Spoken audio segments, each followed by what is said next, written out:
for a Muslim, you have no other option but to leave the UK and move to a Muslim country now, because your sisters, your mother, your wife, she isn't safe when she's going outside. Like if your mother, your sister, your wife is wearing the hijab, she wears niqab, she wears abaya, there is a risk she will get attacked. You can't be with her always. Only Allah knows how bad it's actually going to become. Like, you guys need to start planning for your get out. I think in order to give our children the best chance at a wholesome Islamic upbringing, the best option is to move to a Muslim country. I lived in Qatar, I lived in Saudi Arabia, arguably UAE as much as I've been there. And my experience was such a difficult one, I decided that if I ever live amongst the Muslims again, Really? astaghfirullah, how horrible that sounds, it'll probably be like the Malays or the Indonesians. Why? It was just very stressful. There's a cultural difference that's not totally bridgeable by Islam. If you can't bridge that with Islam, you just have an absolute foreign cultural divide. I found that when I went to the Gulf, this wasn't the case. That led to a lot of conflicts and problems and stress, disappointed, failed expectations. It started actually affecting my iman. And so I just said, I need to get out of here. They are openly saying it. They're here to take over, implement Sharia laws.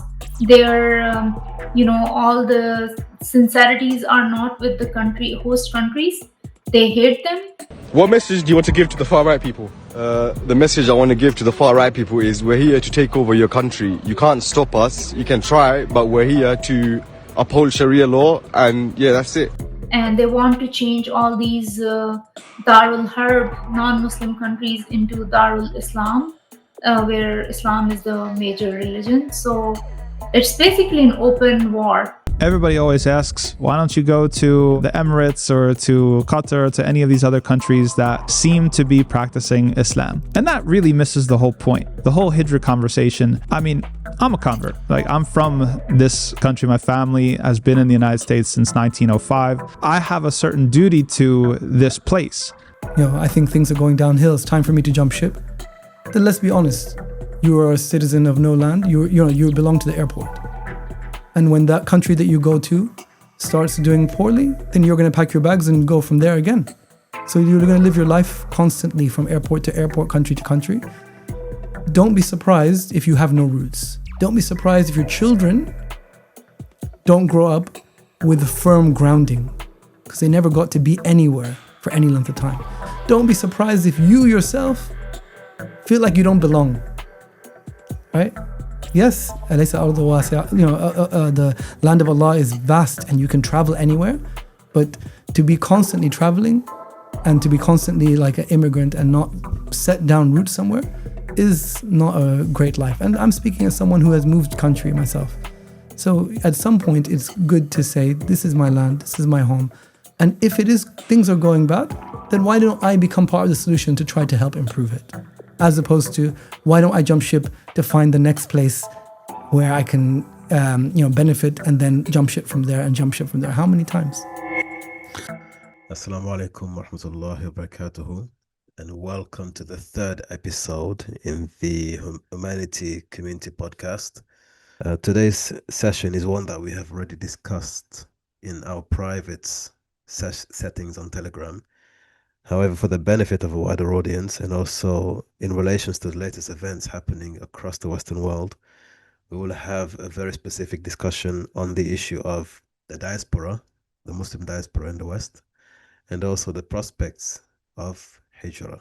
So this is going to be quite a dense topic.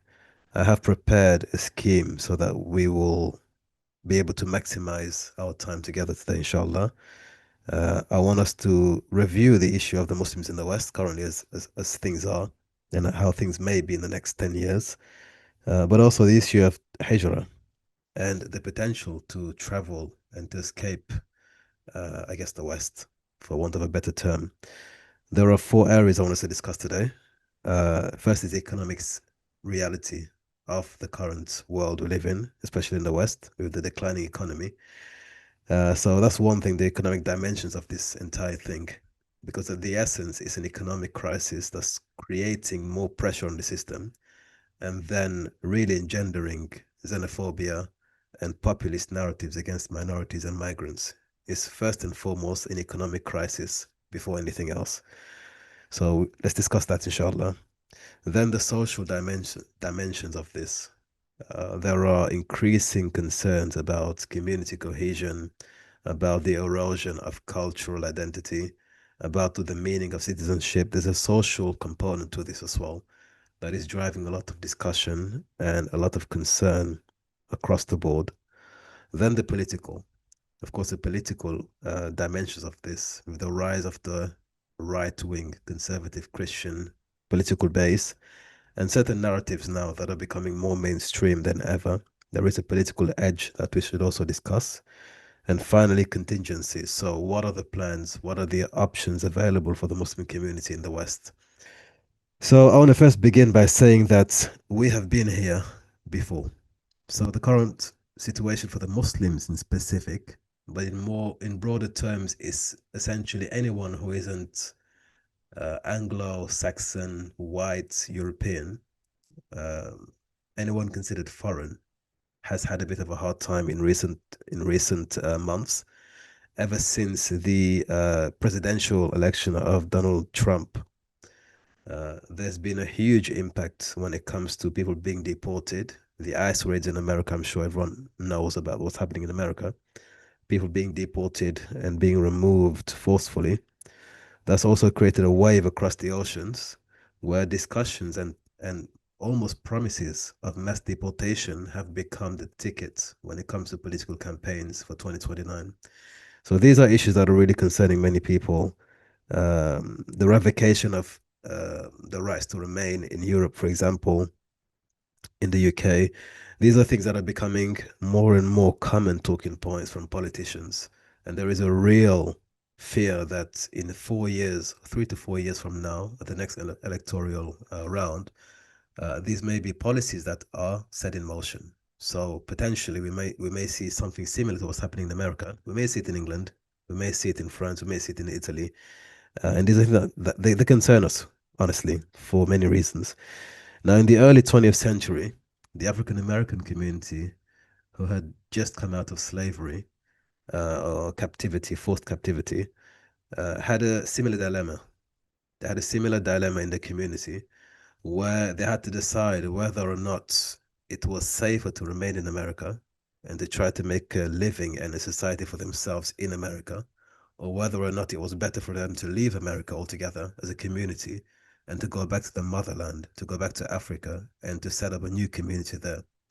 At that time, the community split because half of the intellectuals at the time were for leaving America. They were calling their community to make HIJRAH, essentially, to return to the motherland. And so you had the likes of Marcus Garvey, you had the likes of W.E.B. Du Bois, who were calling the African Americans to leave America because it wasn't conducive for people who were being oppressed and being targeted for racism to remain there. They couldn't flourish in those conditions. So they were calling their community to leave, to travel to Africa and to create a new society in Africa. That was half of the community.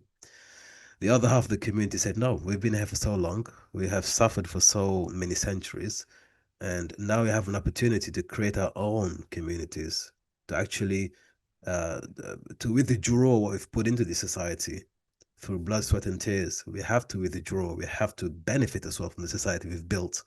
And so just moving away now is almost like foregoing your reward for all that hard work. No, we will remain here and we will build communities and we will take a stake in this society as well because we helped build it. So that was the other half of the African American community, led specifically by Booker T. Washington. Okay. So that was a very interesting and very, very important dialogue that was happening at the time in the African American community. Now, of course, what happened is following the divide, those who were in favor of leaving America actually left America. So W.E.B. Du Bois, for example, and his family, they went to Ghana. They settled in Ghana.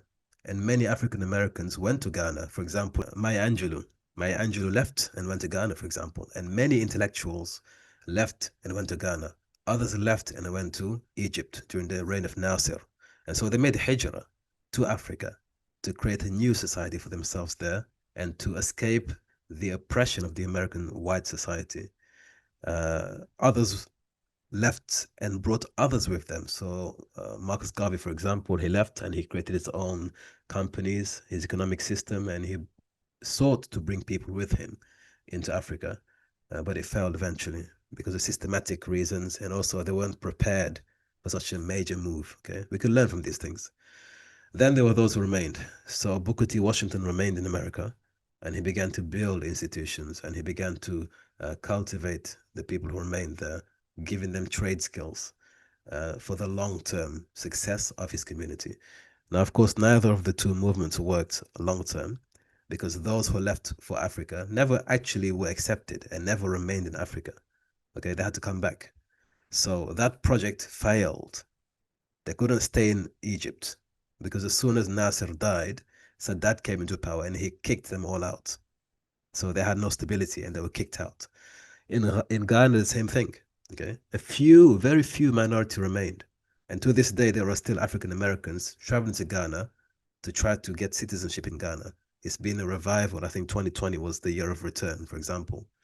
So it wasn't successful in that sense that they could bring everybody to Africa, because even the locals in Africa were not necessarily welcoming of who these people they considered strangers. Likewise, those who remained in America also weren't successful, because look what happened in America in the 60s and in the 70s and in the 80s. The mass incarcerations, the community being surveilled, and all the COINTELPRO secret services. So it's a very difficult decision to make. And when you look at the outcome, 60, 70 years, 80 years later, there's a lot to learn. Now, as a Muslim community in the West, we have a similar, we're at that stage now where we have to make a decision. Do we leave? Do we go back to the Muslim world and try to build a life there for our children? Or do we remain here and try to build here? Okay, try to establish here. Nobody has the answers really, but I think through discussion and dialogue, we can perhaps come to some sorts of interesting points. To immigrate from the land of Muslims to the land of non-Muslims for economic reasons is haram. To go temporarily for business, you go and you sell and you trade, etc. And you're involved in dawah in the process, so you go for a certain amount of education or for medical treatment, things like this is permissible. But just to go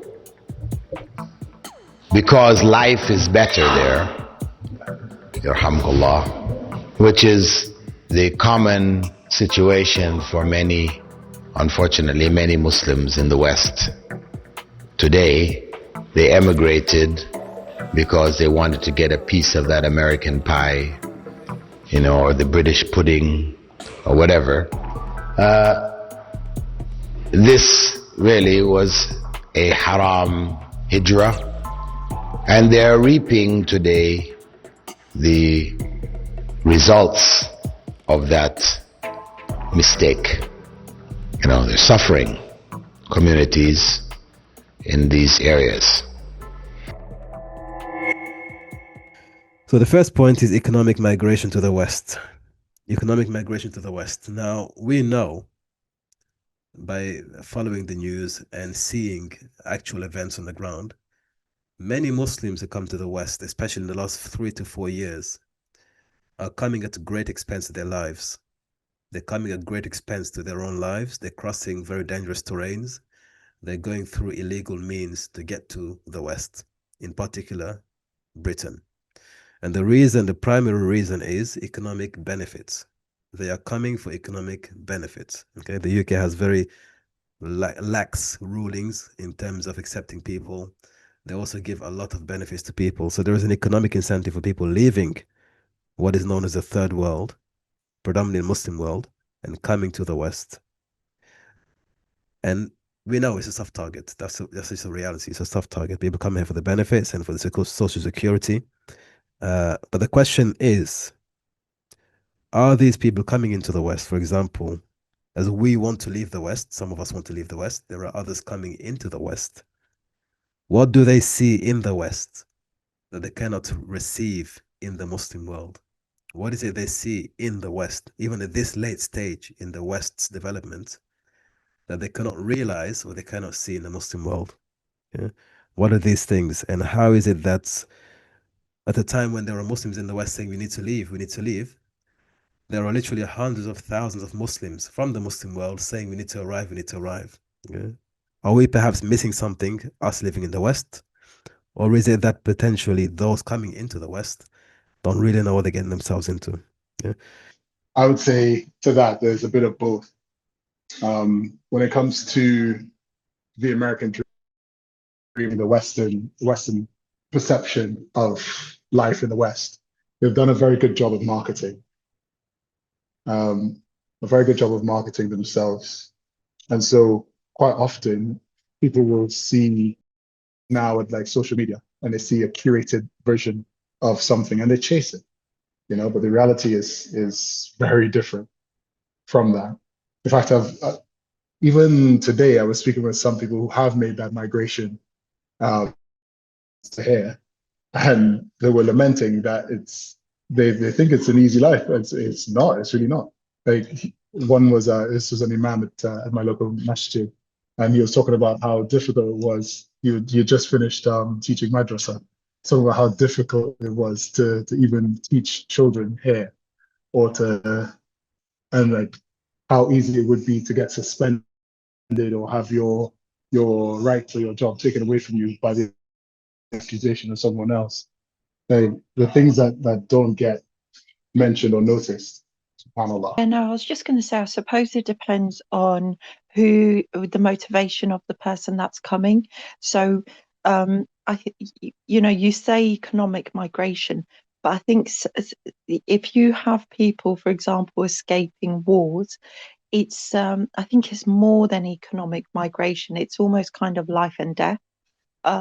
So like you could have people living in refugee camps in Turkey from the Syria war, or just generally from all the conflicts and the kind of countries that just don't have that infrastructure, and people live in poverty, right? And I think when people are coming from that kind of like position, then they're not going to care if you've got to work 12-hour shifts, or if you've got to do XYZ. I mean, you have people living like here in, say, they could live like 5 people in one room.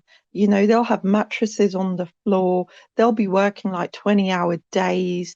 They're just being exploited like crazy, but they still do it because what they're escaping is still worse than that. So I think it depends on like the economic status of the person from day one, from where they're coming to. So if you have like migration from war-torn countries or conflict areas, yeah, anything is better than that, right? Because the standard you're starting from is already quite low.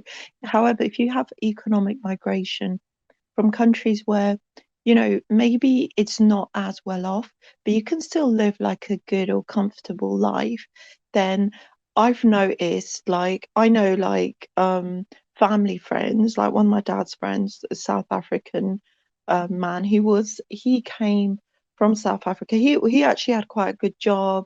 He was like in the corporate world, but then, and he lived here for a few years, and he got so stressed out with his job, he started having heart attacks. His health went down the drain.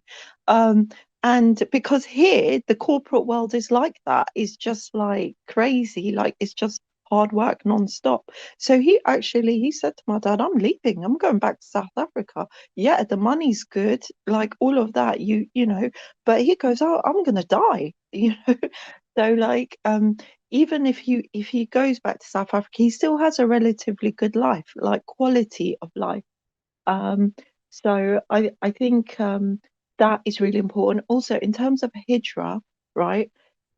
So, and I think we have kind of touched upon this before, that with hijrah, who's got the options in this country to make hijrah, right? Is usually someone who's quite economically stable, right? And they can kind of get a job, a well-paying job abroad, and they can have, a relatively comfortable life abroad. Other people who are like working class or kind of, they're hijrah. This is a luxury. Hijrah is a luxury, and it's only people who I think have like a good skill set, good prospects, like job wise, that have those options. How can Muslims in the West make hijrah when many Muslim countries only want expats with degrees, but we can't go to university due to riba-based loans? It's a valid point. I did not dismiss or ignore this challenge. I know this challenge exists, but I know also وَمَن يَتَّقِ اللَّهَ يَجْعَلْ لَهُ مَخْرَجًا وَيَرْزُقْهُ مِنْ حَيْثُ لَا يَحْتَسِبُ. Whoever fears Allah, Allah will make a way out for him and will provide him from places they don't expect. I know many people that made it without all these qualifications. There are many exceptions to this rule. As long as you have the good intention and you try. The idea is you could have the good intention and try. If it happens, alhamdulillah. If it doesn't happen, at least you tried. You understand? As opposed to just being comfortable, say, khalas, oh look, all the doors are closed, oh I don't even have to knock. All the doors are closed, nobody's gonna open a door. I'm not gonna knock. Why? Knock. And when no one answers, you could say, oh Allah, I knocked. No one answered. But you're just assuming that all the doors are closed? Nah, it doesn't work this way. When I think of hijrah, I'm thinking now as, someone who is kind of established in my career, and I'm thinking, what could I do? And then I have more options right now. But would I do it 20 years ago? I don't think so. Do you know what I mean? So because then I'm like, you're trying to get your skills, build up your experience, all of that stuff. I don't know, I feel like it is a bit of a privileged position to be able to make hijrah. And I know people who make hijrah to Dubai. They call it hijrah. Do you know what I mean? And I'm thinking, okay. So I don't know. Like, I don't know. I think there's so many things to consider with this. And you've got to look at the social class of the person, from both people who want to make hijrah, people who want to come here, before you can know whether it's worth it. Are you going to give up something?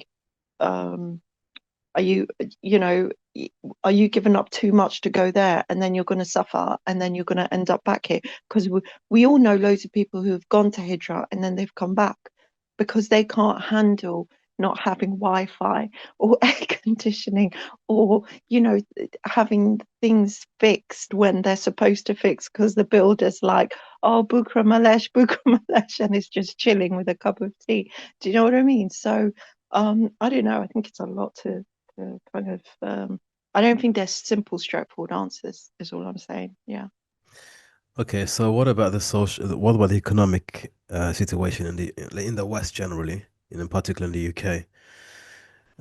How much of that do you think is a pull factor from Muslims coming outside of the Muslim world towards this part of the world?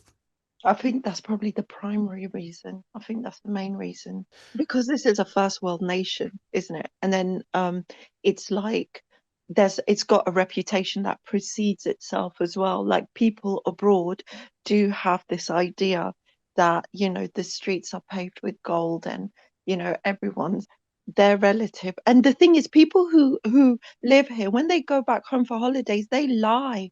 They go and tell people, oh, it's so great, it's so good, I have this, and life's so thing. And they don't know they're working like 16-hour shifts, doing like working in shops and like doing building work and stuff like that.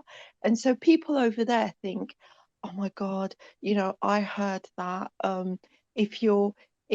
so this is one story I heard, that people in Afghanistan think that if you are out shopping, if you're on the road and you're carrying shopping bags, right, and you're like a middle-aged plus looking person, the police will stop you and find out who has made you carry these shopping bags, because you shouldn't be carrying such heavy shopping bags, and will like go and interview your family about it.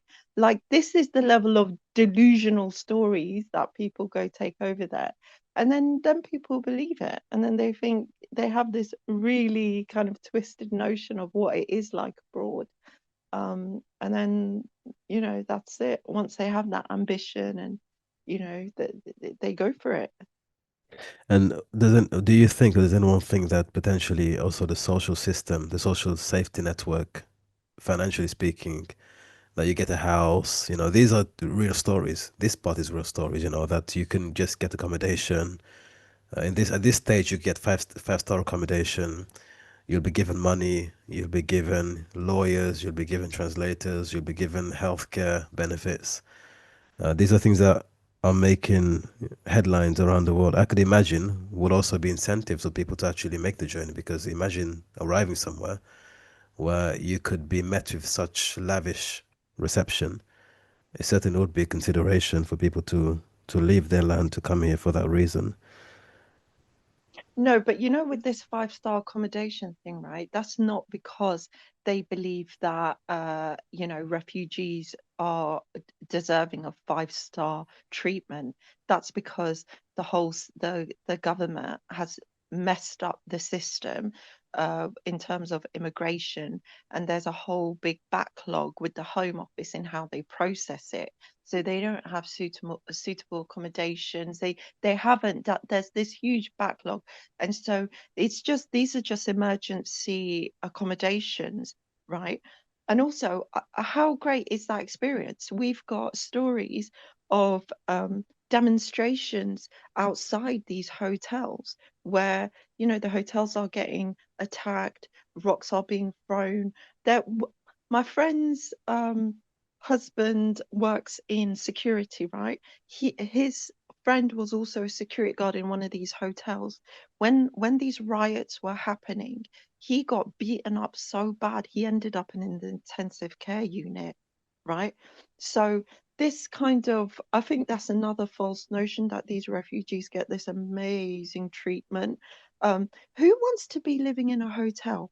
Who wants to, like, you know, be living out 1 or 2 rooms with their families, right? It's not a hotel in the sense that this is the Hilton Hotel pampering you day and night. Do you know what I mean? So even this thing, I think we need to kind of really look at it properly, because I don't think it's it's not because they deserve 5-star. And some of these migrants are not in hotels. In Ireland, they've got they're in tents on the street. And that's what's causing a lot of problems there. The tents were lined up on the streets with, like, immigrants there.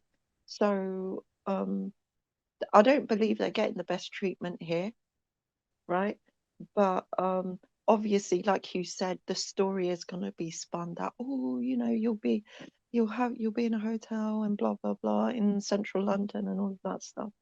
It is an incentive. I think it's a clear incentive.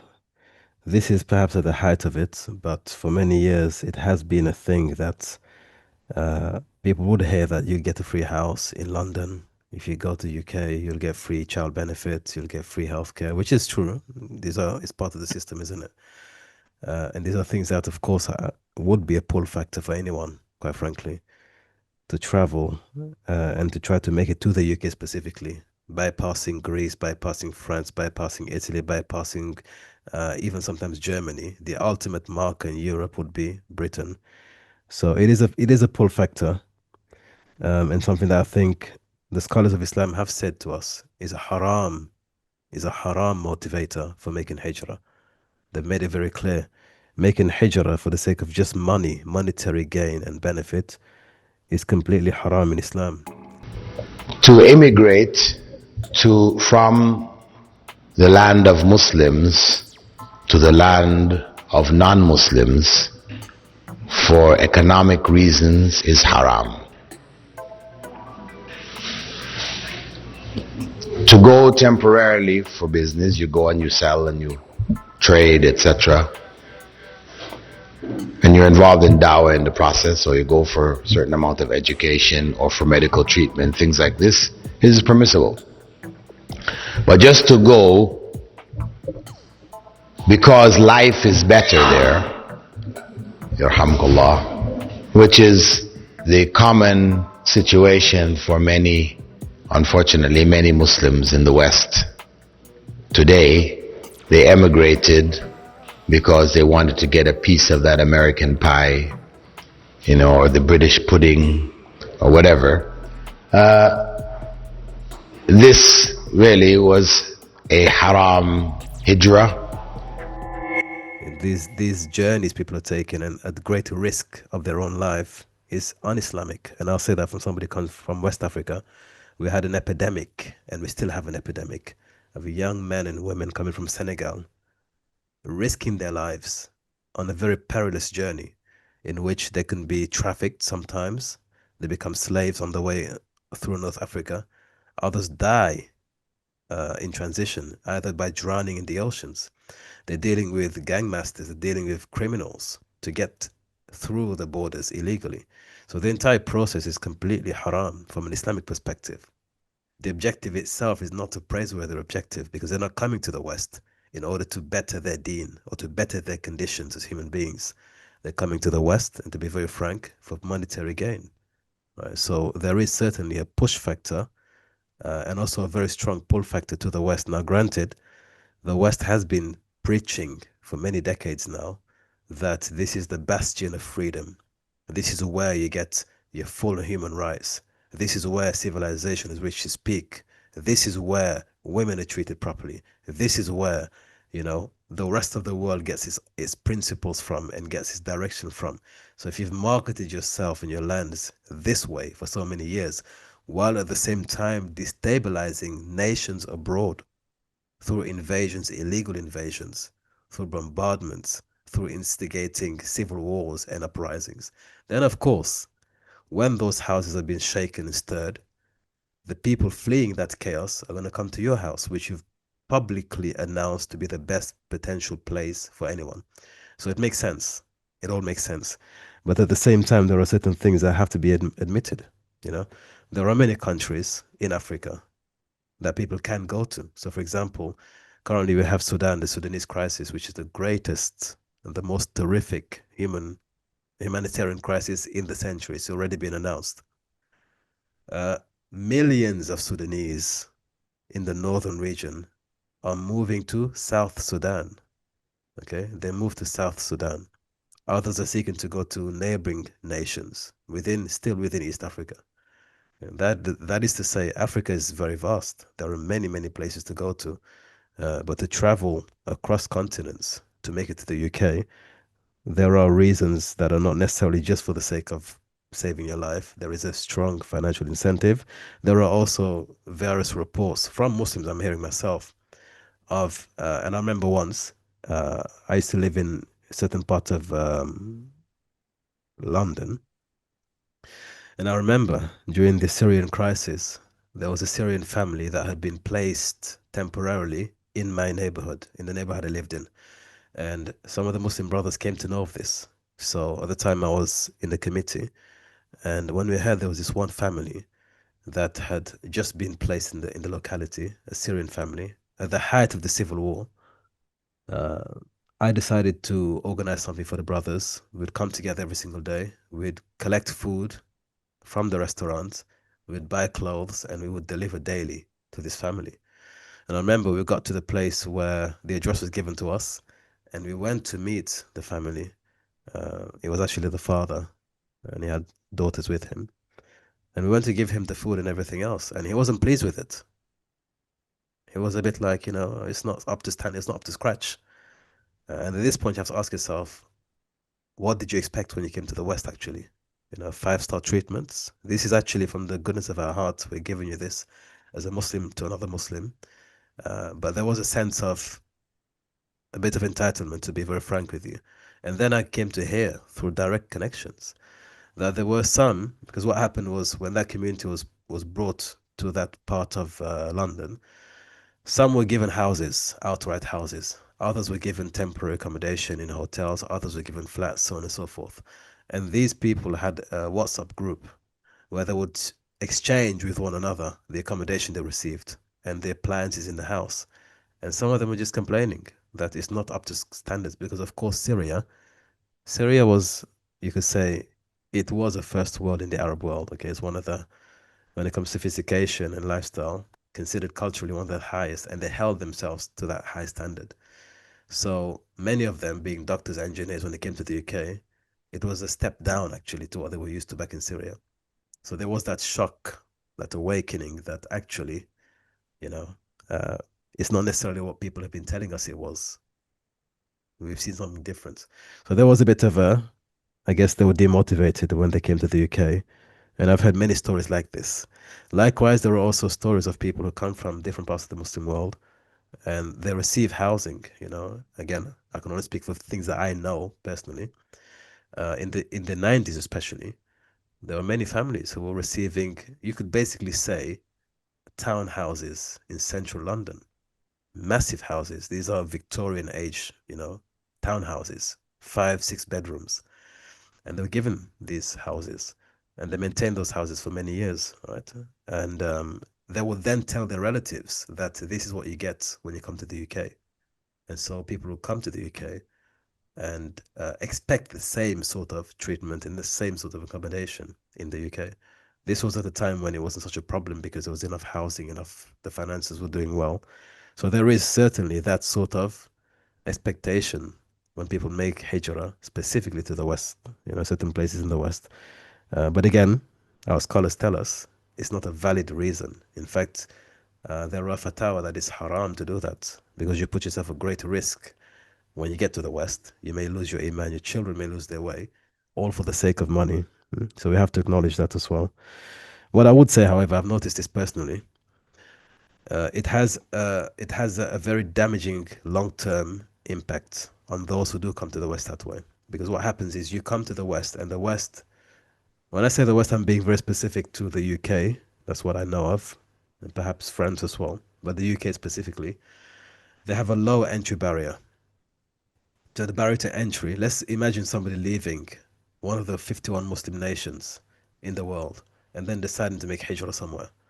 They've got the option of going to the UK, for example, or going to another Muslim nation, for example. The barriers to entry to the UK are far lower. They're extremely low, actually. At this point, it's an open border policy. It's almost like, whatever, just come in, right? Whereas the barriers to entry to other Muslim nations are significantly higher. So imagine trying to make hijrah to, I don't know, pick one of the wealthier Arab nations or Muslim nations, Indonesia, Malaysia, Qatar, Kuwait, right? Making hijrah there are stringent and strict regulations, and they don't just take anyone. Whereas making a hijrah to somewhere like Germany or to Britain is very low.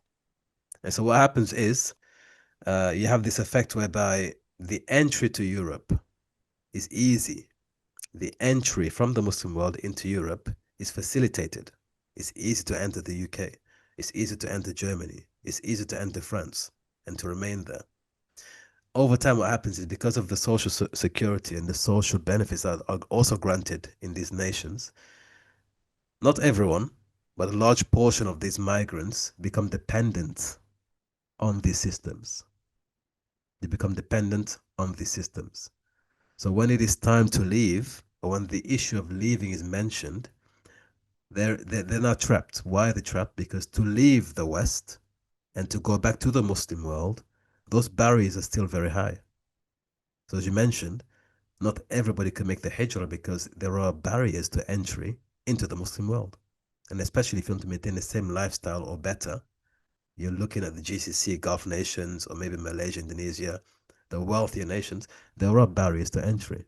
And those barriers are typically higher than the barriers that you had to cross to enter the UK. So what happens, for example, is now you have a bottleneck effect where many Muslims, hundreds of thousands, are coming to the West. And then potentially in 10 to 20 years from now, many of them may have to consider leaving the West. But the problem now is, can they leave the West anymore? Can they cross the barrier that is now being placed in the wealthier Muslim nations? And the answer at this stage is, for most people, it's not possible. There is some truth in the far-right criticism. I'm sorry to say, to break it to the Muslims as well, because I've been attacking the West, but we also have to self-account as Muslim people. Clearly, the Prophet is telling us himself, you and I are like froth. We're weak. We're low-quality individuals. You're the problem. Don't blame these, that. No, the Muslims are the problem.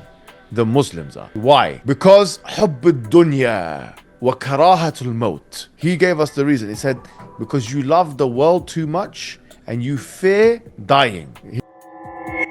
So there's like a trap that happens. It's a cycle. Some will be able to leave because through qualifications, by working or depending on the system, being self-sufficient and paying taxes and doing things the right way, you make yourself more capable of moving across the world. So you can go back to the Muslim world, you can take your qualifications with you, and you can transition back into another society and be accepted as a contributing member of that society.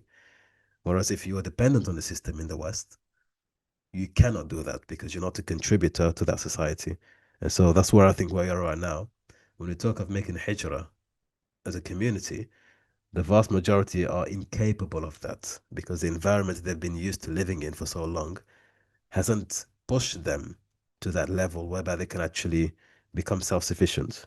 So I find that to be a very, very dangerous trap, and many of us are in that position, which is why when we talk about hijrah to the Muslim world, there's typically a very strong pushback against that because we can't all do it. Where would we go? Who's going to accept us? So on and so forth. Another question is the issue of, so you mentioned, for example, the migrant hotels. There is certainly a question now about cultures and cultural compatibility. Are the host nations in the West culturally compatible, or is it possible for Muslims in more traditional Muslim nations who migrate into the West, is it possible to take on the cultural norms they find in the host countries? Is it something that is possible? So for example, you talk of, look at the headlines almost every single day now, the issue of women being harassed in the streets of Paris or Rome, right? Or maybe schoolgirls being harassed somewhere in Birmingham, Manchester by recently arriving migrants. And in many cases, when they are brought to court, they will often say it's a cultural difference. In our country, back home, these sorts of things are either tolerated or the norm. So there's a cultural divide. And unfortunately, this causes a problem for us as Muslims who have been here for a long time, because they can conflate that to be seen as an Islamic thing. They may conflate that to be an Islamic thing rather than a cultural thing. So the question is it possible to reconcile these cultural differences, seeing that we're seeing more people coming into the West, especially Muslims? Can their cultural background, or is it even possible, is it even a question that there should be some sort of cultural kind of development process for these people? If Muslims act and immigrants act in a certain way, this becomes very volatile. It becomes explosive. It becomes dangerous because the animosity towards immigration is bubbling underneath the surface. And now, as certain democratic institutions, liberal institutions get weaker, that right-wing populism, that anti-immigration sentiment is going to explode. And when it does, not if, when it does, it is going to be potentially violent. It's going to be potentially very dangerous for immigrants. And Muslims are included in that. Individuals who are from an immigrant background or from a minority background, racially or religiously or ethnically, for some reason, you see cases of this, of very light sentences. They're let off on bail. They're only sentenced for a short number of years. And this is a problem with the US justice system. Now, when you point that out, that there are these cases, unfortunately, what do I see some Muslims respond to? They say, oh, those are just outliers. Those are just one or two cases. And the vast majority of criminal justice cases, brown people are actually getting the short end of the stick, blah, blah, blah, blah, blah, blah, blah. Or when it comes to criminality in general, look at per capita. It's actually not Muslims that are committing or immigrants that are committing most of the crime. It's the native population, blah, blah, blah, blah, blah, blah, blah. And this kind of response misses the point. Okay, fine. Like, let's just grant that you're making a correct argument, and I grant that. It is hypocritical, or it is biased. Some of the critiques that are coming from the populist right-wing side against Muslims, against immigrants, yes, I concede, I agree with that. But can we have a conversation about the larger dynamics and the optics and the kind of resentment that is bubbling up and the potential consequences for Muslims in the West if that suddenly explodes. Like, even if it's the case that most of the killing and raping and whatever is happening by the native white population, it's still significant if 10% of it is happening, or 5%, even if it's proportionate, or even we're underrepresented in crimes, that's happening by Muslims or that's happening by immigrants. There's a big difference, you know, in terms of optics, in terms of people's sentiments. You know, if my child in my own house is, you know, smashing the glass, punching holes through walls, like it's my house and my child is doing that, yeah, it's bad. I don't want it. But it's a lot worse if my kid is doing that at someone else's house, going to someone else's house and causing that damage, breaking glass, shattering dishes, being like an absolute demon. The context of that, the optics of that is so much worse. Even though it's the same kind of behavior. So why are we not appreciating that? For our own sake! For our own sake! I'm not even saying this as a kind of, oh, let's be altruistic and consider the other side, even though that we should be altruistic. We should consider how other people are thinking and be empathetic and go into their perspective and try to understand their point of view. We should do that. But if you don't have the capability to do that because you're a sociopath, or maybe you just have too low IQ to be able to do that, at least think of your own self-interest. Your interest, our interest as a minority, a vulnerable minority, where this liberal protection is going away, this institutional protection is cracking and crumbling and is going to go away. At least have the self-awareness for self-preservation. That's all I'm saying. So expressing sympathy for murdered children, like, is that so hard? Is that so hard? If there is an immigrant criminal or a Muslim criminal who commits this terrible crime, can't we say that this is despicable? He should be buried under the jail. He deserves a death penalty. This is like, we can't express that? Like, is that too much of a, like, what in Islam is being violated by expressing sympathy or empathy? Like, that goes a long way. That goes a long way for people, again, that are at their breaking point. They've been pushed to their breaking point by these same institutions that have opened the doors for us to be able to immigrate and live in these countries. I think the government, I know when they developed the Prevent program, they also had like de-radicalization programs going on and things like that. There's courses and stuff like that. So just like you have kind of ESOL courses, like learning English as a foreign person, whatever, you can they can provide courses and stuff like that on a kind of the host culture and the expectations and the do's and the don'ts and all of that stuff.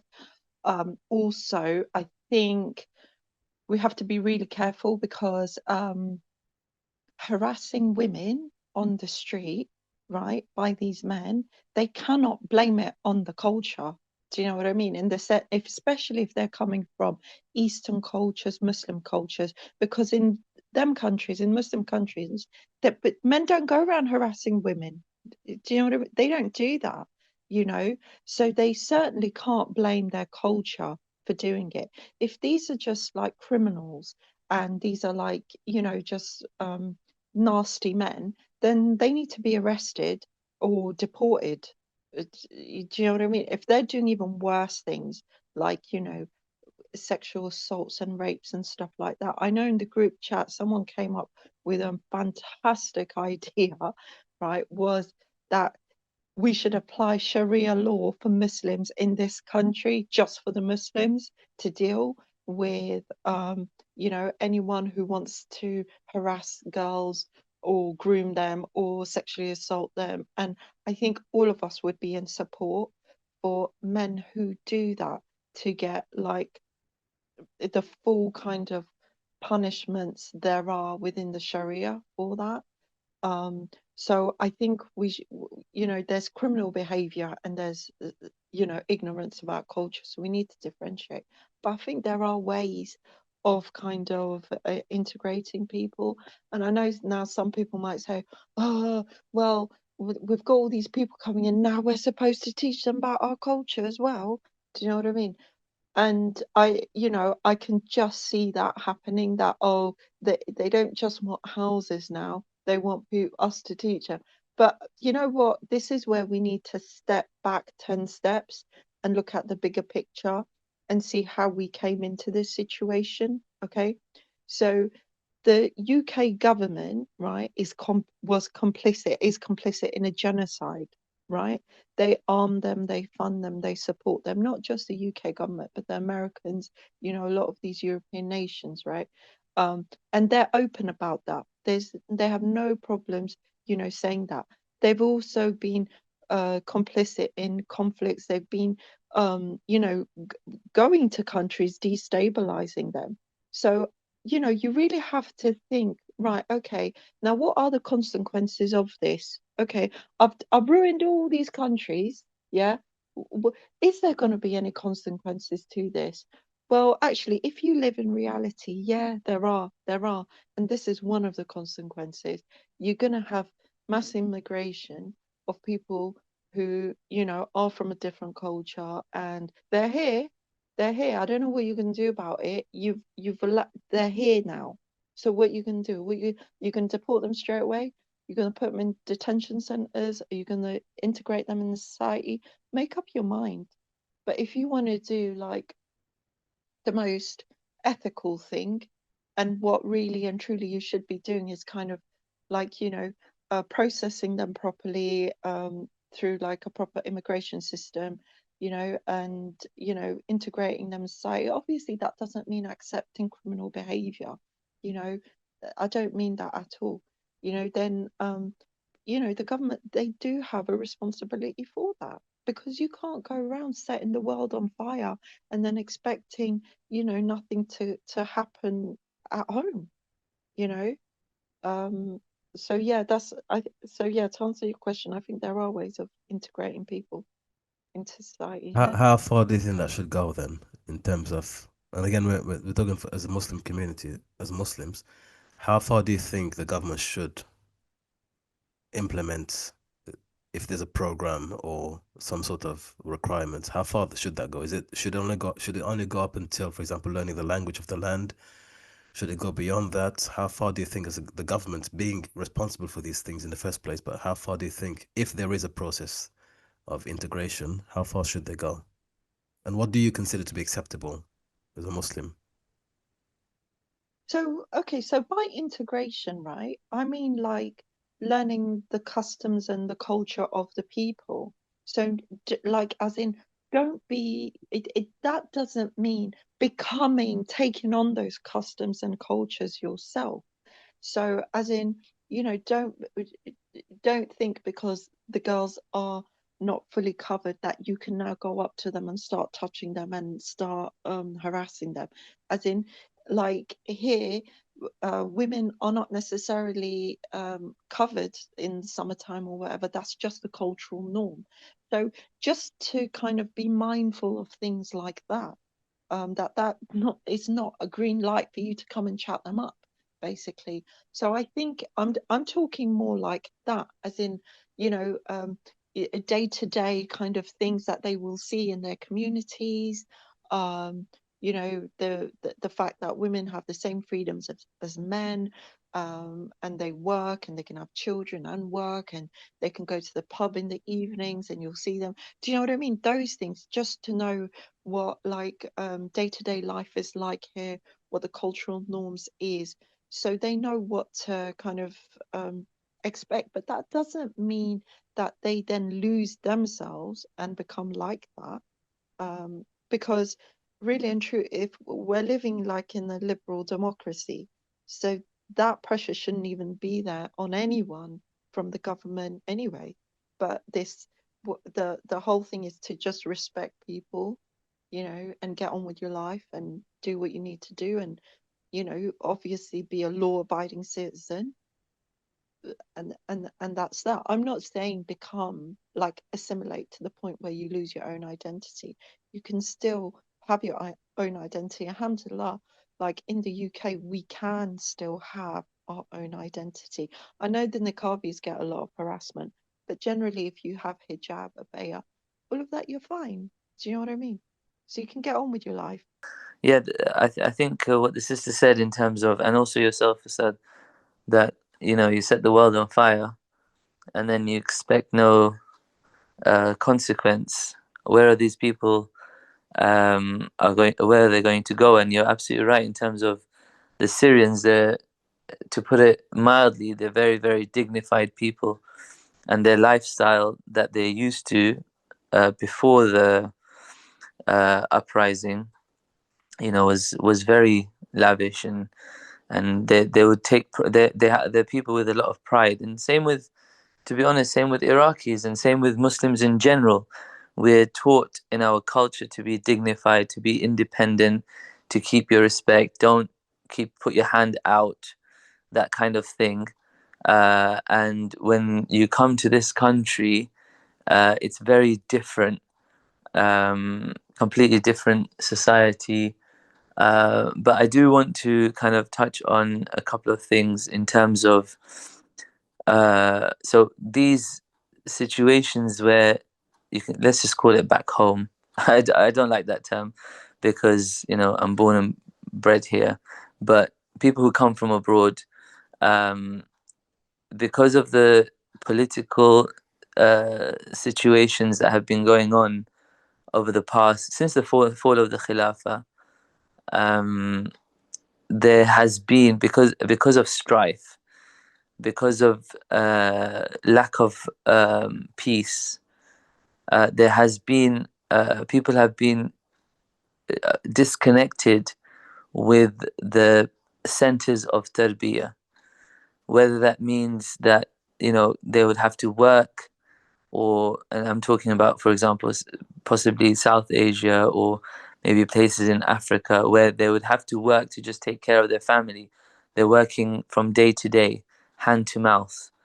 And so the opportunity to learn Islamic principles and adab and that kind of tarbiyah has kind of been neglected, or hasn't been they haven't fulfilled that right upon themselves, in terms of just becoming, I don't like the term I'm about to use, but I can't think of anything else, but like more cultured or more, and even the next word I'm going to use is really, I mean, you can tell the influence of the media on me, but for example, civilized and these kinds of terms, which I know there's better terms, but what I mean is that there's the Islamic tarbiyah or the cultural tarbiyah, the conservative societies that we're meant to have or meant to come from, because of the political strife and the difficulties that people go through, and when they come here, they've lost the, because I truly believe if you're a good Muslim, there's no need for education from anywhere else. Lowering the gaze, walking in a certain way where if someone else saw you, you would remember Allah. Being conscious, having taqwa, interacting with family members and neighbors in a respectful and in a wholesome way, being a valuable member of the society because of just of how you are, not necessarily because of what skills you have, or not necessarily because of what what economic what you provide in terms of taxes or whatever, but just because you're a Muslim, you have a type of you have a type of value that comes with that, and so because of this disconnect over now what, maybe 5 generations, I feel like many Muslims, and that's where I'm coming on to the main point, is the why. And we're talking about economic migrants, and many of us our grandparents or whoever have come here for that reason. And because that foundation of why you came here is so, weak, that has now filtered through to the different generations. So if some of our grandparents came here in the 60s or the 70s, and now because the foundation, the actual niyyah was for economic reasons, whether they were invited or not invited, the why was wrong. And because the why was wrong, that has filtered down now to the children who are, still have that, or may still have that mindset, or, illa mashallah, there's someone within a family, oh, he's the religious guy. Oh, he's the guy who doesn't go to weddings because of what happens in weddings.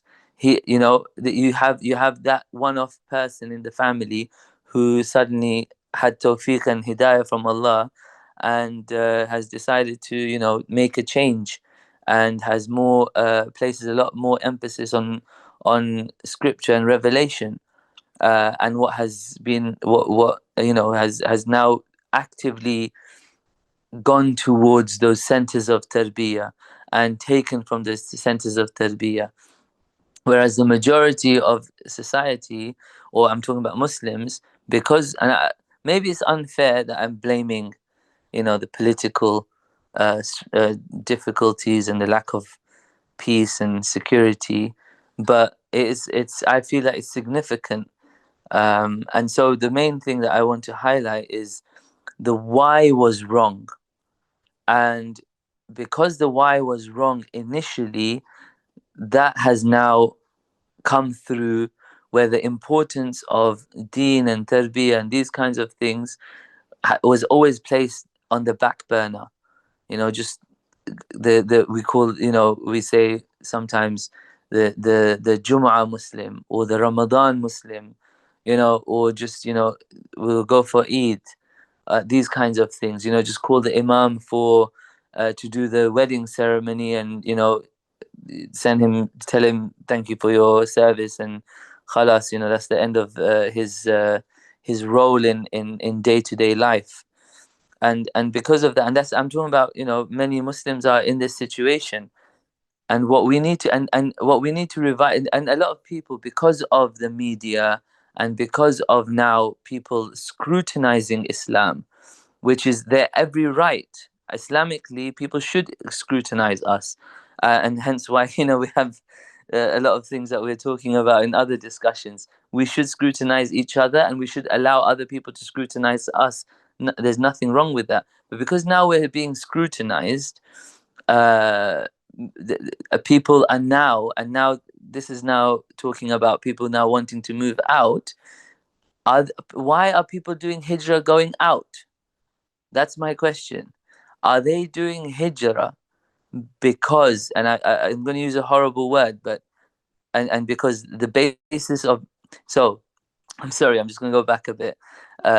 So the why should be, and as Ustad you said, the why should be, if it's not for Islam, if it's not for preserving your deen, if it's not for being able to pray your 5 salah in peace and security, if it's not for learning, if it's not for these kinds of things, there's no Islamic justification for being a resident in this kind of place. The only justification, as far as I understand, would be for da'wah. That's the only justification that I've heard, and that I know about from the scholars. Now, so and the way I translate that, and again, I'm only using it in the context of da'wah and nothing physical, but verbal da'wah. Nothing physical and nothing, and so, because if we are here in terms of da'wah, you can argue the technical term of being a murabit in this land. And in that context, and using those kinds of terminology, And I know it might sound antagonistic or might sound scary to people who might misquote me or misquote this sentence and using the technical terms for a different context here, but I'm using it specifically in terms of da'wah. And if we are here with the intention of da'wah, then essentially we are beacons and we are ambassadors of Islam. And now people who have a weak foundation, I would ask them, are they doing hijrah again for economic reasons? Because, or are they doing hijrah, are you retreating from your from your position that Allah has given you as a role as an ambassador? Are you doing, or what is it? Are you escaping? Are you running away? So it's really frustrating when you see someone doing hijrah. Why are you doing hijrah? Like, there's a role to play here. There's an important role. If we're being scrutinized, if if a mirror is being put to our in front of us, then we should we should now up our game, become more competent. Regarding the question of why we're making hijrah again, if we speak, for example, for the people who came at the beginning for economic reasons, maybe just jahiliyyah, or maybe you're not thinking too much about your deen, but once you're here and you've stayed maybe 15, 20 odd years, and now you can clearly see, even for the economic reasons that brought you here, it's not all that, once you have children and, you still have to attend to your children, there's so, much you can do in terms of hours and all the taxes you have to pay. So that money will not even add as much as it seemed at the beginning. And now all of a sudden you're faced with this reality. And, so for people like that, I'd encourage them, or I would not stop them from making hijrah if that is a way out for them. Because let's face it, not everyone will be able to make da'wah. And if you want to preserve your deen, or you realized what the illusion was for what it is, then you want to safeguard your family. At least that's just one family saved from this fitna. Yes, you'll go to those Muslim countries and you'll have other challenges, maybe racism, you will have issues, you'll not have the comfort that you have here. But at least your deen is safeguarded and everyone is a Muslim. And you will take time to adjust to it, just as we took time to adjust to this place. So I will not put off anyone, especially if you're not relying on benefits and you have a bit of, work that can earn you some money. There's a lot of people who are out there helping people, and there's this like channels mentioned that help people. So please, by all means, look into it. Thank you. Well, Sorry, can I just ask? You know what you guys said about dawah? Can we define dawah? So are we talking? So some of us, we're parents, we work full time. What kind of dawah are we talking about? Pulling up tables in central London, or being nice to our neighbours, or like what level of dawah do we need to make it valid to be in this country? I mean, like there's quite a lot of things to echo here, but like the most basic is how you treat people, and that's just one of the things we're held up to standard by Allah. Even in the Quran is how we treat our parents, right? That's just one of the things. How we treat our neighbor as well. That's also one of the sunnah. That's actually one of the main reasons as to why would anyone be pleased with us, the Muslims here, if we have bad behavior? Like this is like we have whole nations historically that converted just because of the behavior of some Muslim scholars, uh, with that interacted with the people, and there wasn't much like street dawah done in the first place, or warfare dawah, or any of these things. And even within those contexts, if you look at like other Muslim nations where like yeah there was like battles, battlefield and warfare, some of those people, like for centuries, they remained within their own religion until later on they converted for X reason. Sometimes, yeah, they saw something, they believed it was the truth, but that came on later. So like one of the things with the Muslims is like wherever you are, you should have like the Sharia applies to you, right? So your behavior will always be judged whether you like it or not, wherever you are, whether it's Darul Islam or not, by Allah. So you're always will be held up to standard. And I think we're come across at a critical point in history now where we live in, non-Muslims lands. The incentive to go to why people make hijrah to these non-Muslims lands in the first place, a lot of it, I want to echo from what Ustad said earlier, is the image, the marketing, that has been done about the Western lands, like, oh, it's a land of freedom, peace, all these kinds of things, right? But like, if you look at the marketing for a lot of Muslim countries, it's not like that, or it's not known, or some even other Muslims on talk bad on other Muslims. So, and that kind of this backbiting spreads around, so people have a negative image of like other Muslim nations, where like even if those Muslim nations would be like, oh, it's okay, we'll give you free citizenship, we'll give you a house, a job, and all that, you won't go there just because it's another Muslim country. I've heard these things about these people and so on and so forth. So like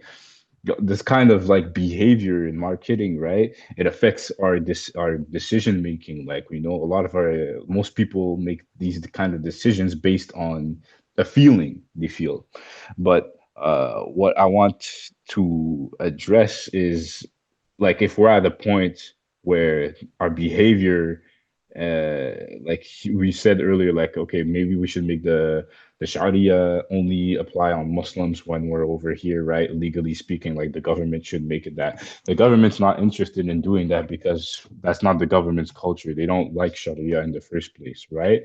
And well, government likes to impose its own culture, its own rules, and its own vision.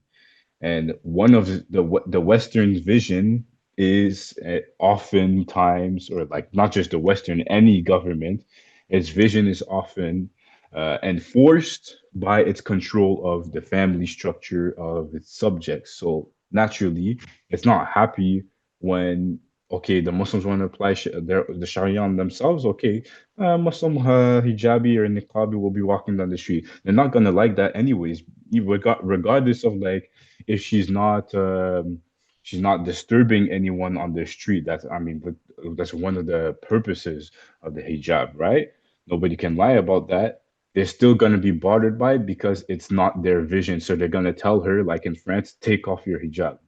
So now you can't even. They're gonna make it intentionally harder for you to practice your own religion, regardless if you apply if you apply Islam, the Sharia on you, right? Because that portion of Islam, the Sharia, right? That portion of the dawah is only what's on the like it's like the exterior side. These are like the rulings. The Muslims have not given the Western governments, the Western people a reason, like en masse. I know a lot of people have done a lot of work with people in treating them well, but a lot of Muslims, unfortunately, as they came here to the West, they have not given the Western people a reason for them to be like, you know what, we're actually fine with you Muslims, just because of the behavior that has been displayed.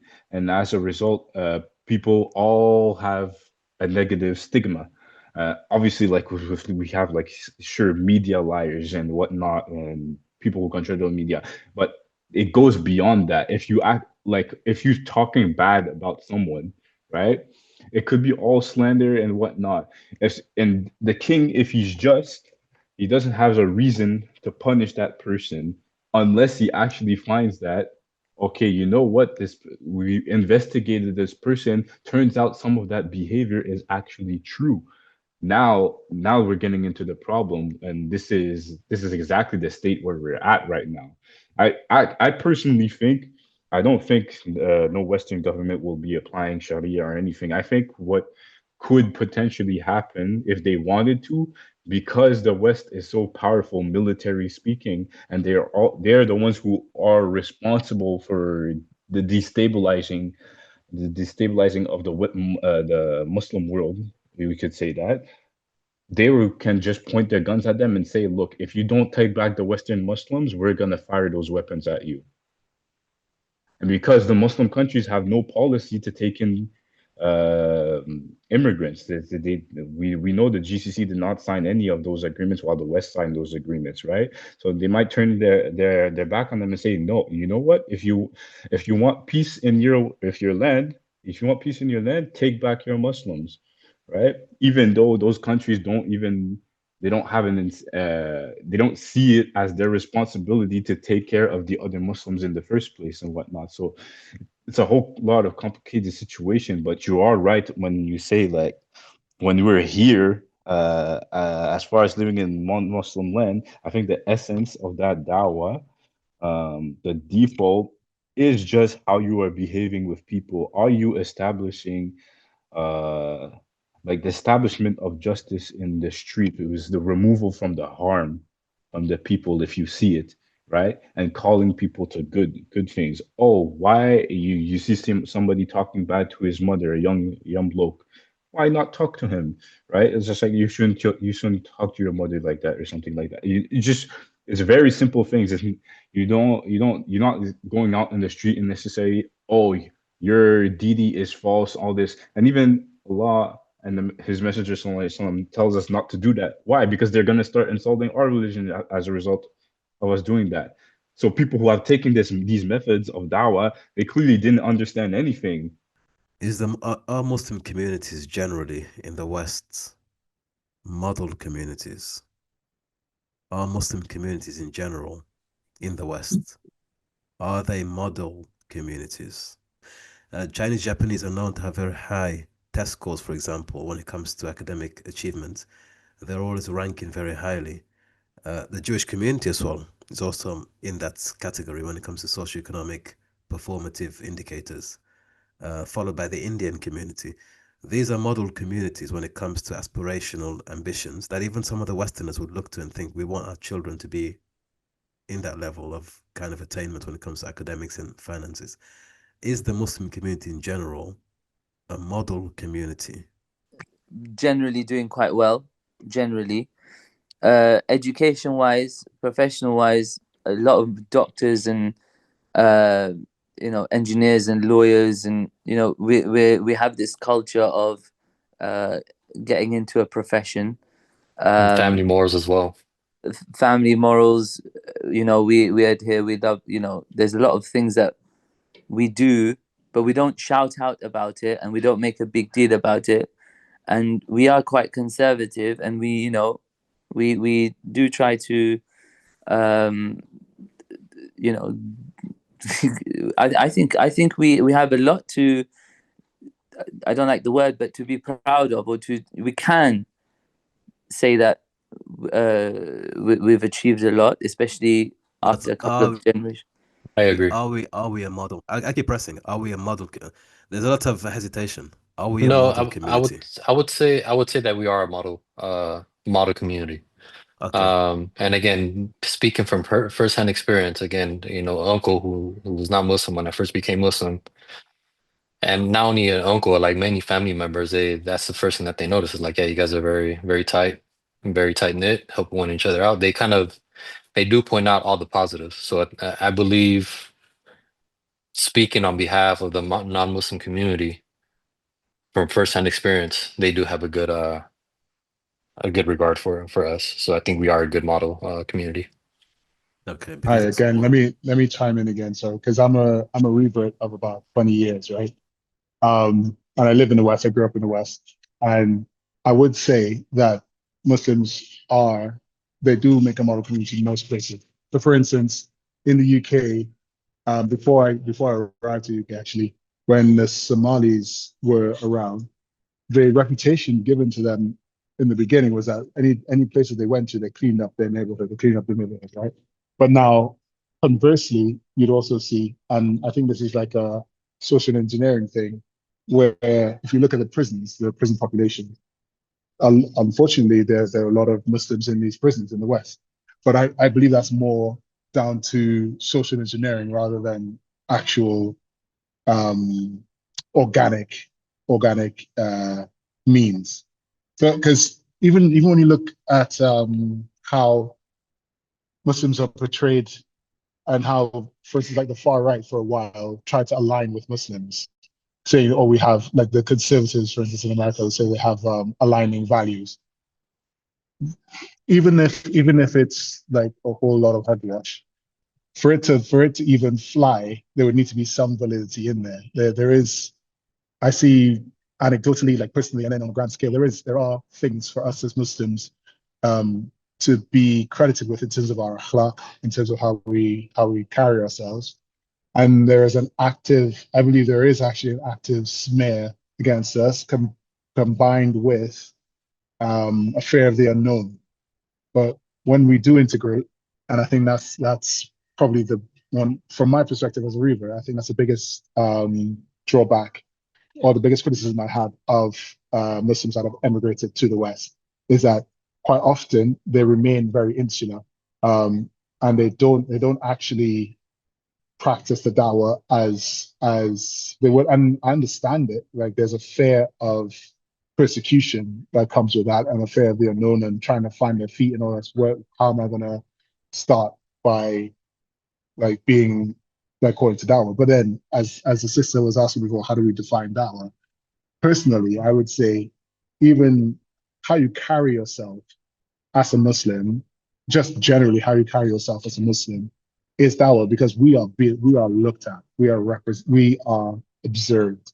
Like if we do something wrong, there's so many people to tell us, "Oh, you're not supposed to do that. You're a Muslim," and there's a reason for that, right?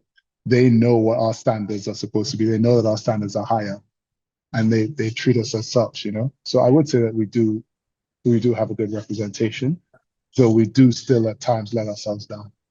I would say also this in terms of dawah. I think what it is, I think what we're expecting is again that kind of like that open and form of dawah, like we're just preaching. But I think the approach that many people take, in particular family units, the approach that they take, it's a very long, cultivated, and very intimate relationships that they have with non-Muslims. That always in back of their mind, it's always with the intent of giving dawah.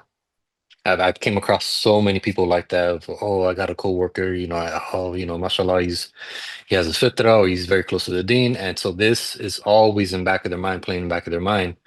So I think it's more so of a deeply cultivated relationship that they have with the people that transpires into dawah and stuff like that. And I don't think it's necessarily the form that we typically expect of just kind of putting up a table and things of that sort. So I think it's the dawah component is always there, but it's just in different format. Recently at one of my jobs, a security guard got fired due to sexual harassment, and then they replaced him with an Afghani. And I heard from the management, oh, these guys are Muslims and they have a less chance of doing these activities. So we can already see, at least in this microenvironment, that there's a preference for Muslims, because I see in many of my companies Muslim employees year by year. So, and I'm pretty sure they discuss these values low key. We haven't reached that status yet, to be honest with you. That's my personal view on it.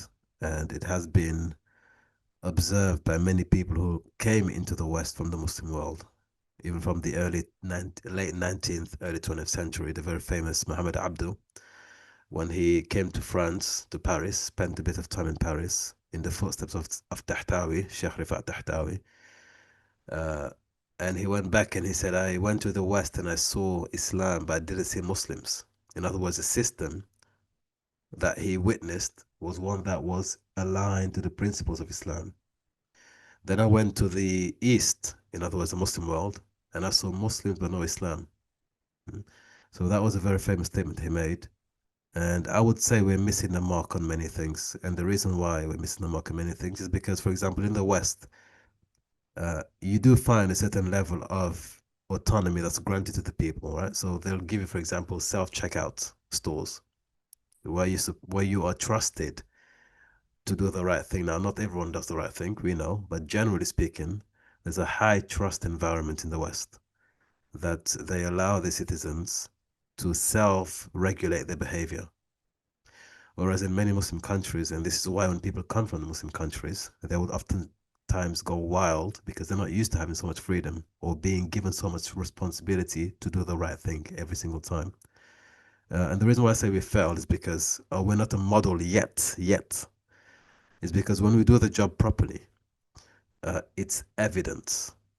We're not able to hold people back from us because it's so evident we're doing the right thing that they come after us. So when the companions, the Sahaba, would enter a land, and this was something that they were known for, they would enter the land as warriors and they would lower their heads. Because as you conquer a city, typically what happens is the locals would come out of their houses and they'd look out and they're waiting for what's happening. And they would notice the Muslim soldiers would lower their gaze and they would enter the city. In the same way, Rasulullah sallallahu alaihi wasallam, when he entered Mecca, in the very famous conquest of Mecca, Fathu Mecca, he was described, he was riding a donkey and he had a leather shield and he was so humble. He was prostrating on the donkey. In other words, his head was prostrating on the, he was in a prostrating kind of humility as he entered that land in a state of complete humility, sallallahu alaihi wasallam. And so people knew this when they saw the Muslims coming in as conquerors. They observed immediately the humility in these people. And then they observed their behavior, their akhlaq, such that if a Muslim were to say, be like us, that would be enough of a convincing statement for people to follow them. They don't have to give them debates and scientific proof and we have this and you have that. It's enough, the comportment of the Muslims, that they can convert others through that.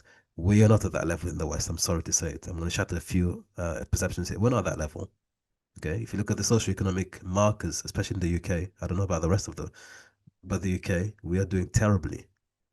We are on the lower quartile of socioeconomic development. The Muslim community is the lowest. We come after all the others, right? When it comes to tax contribution, we are among the lowest. When it comes to benefit recipients, we are amongst the highest. When it comes to unemployment, we are above 50%.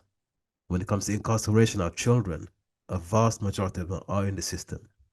So we haven't reached the level yet where we can be a model community. And I know it might sound a bit harsh, but I'll put it to you this way.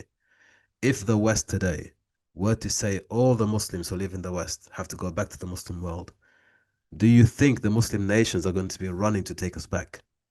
Do you think they'll be competing with one another to take us back?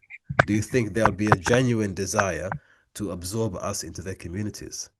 Whereas you look, even today, look at it today, some of the wealthier Muslim nations, when they hire professionals from the West, they typically prioritize non-Muslims.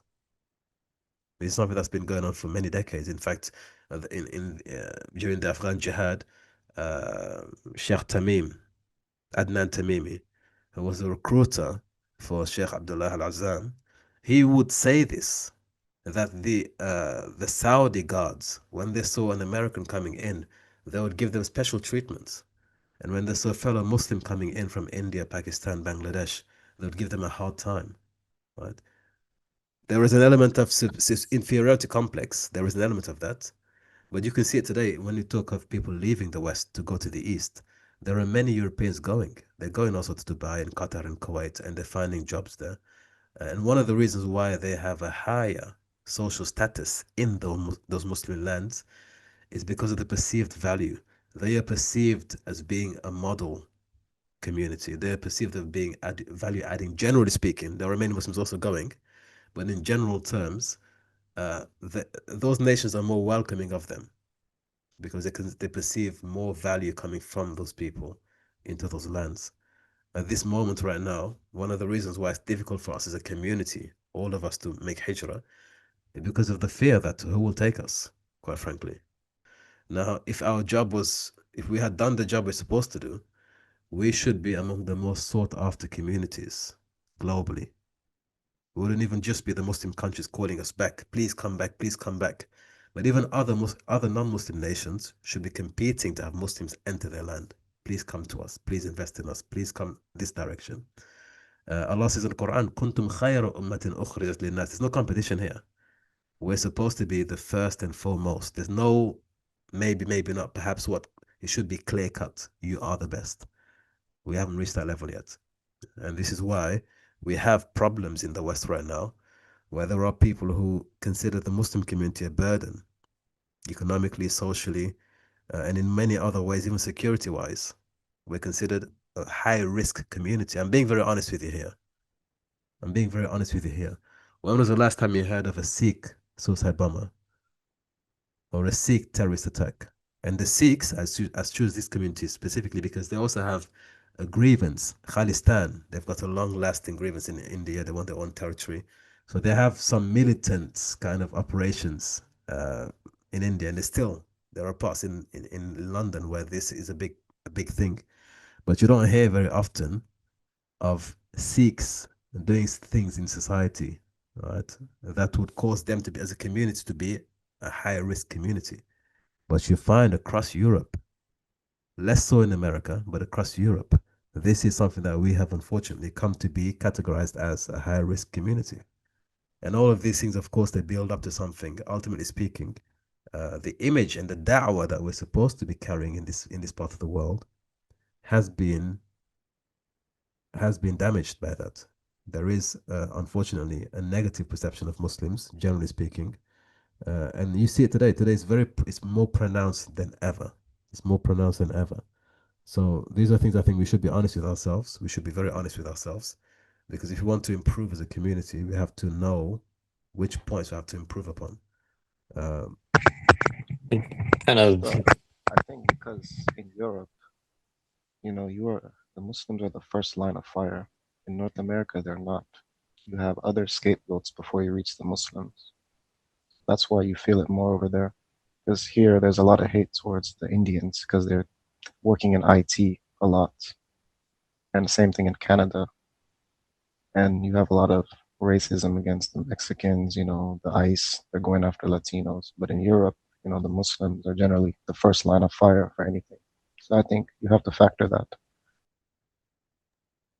Yeah, no, and I also wanted to mention that I think a lot of the points that you kind of mentioned are very nuanced as well. There's a lot of underlying issues that culminates to this particular environment in which you kind of outlined, and a lot of it, it's a very exerted effort in which to kind of put into. I mean, you published plenty of papers in the past, or put out plenty of resources in the past of research papers and stuff like that from think tanks and all that. So it's a very, very, very concentrated effort to kind of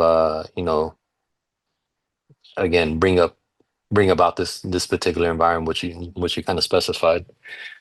So I think it's a very nuanced issue here that you kind of bring up, which I kind of disagree with.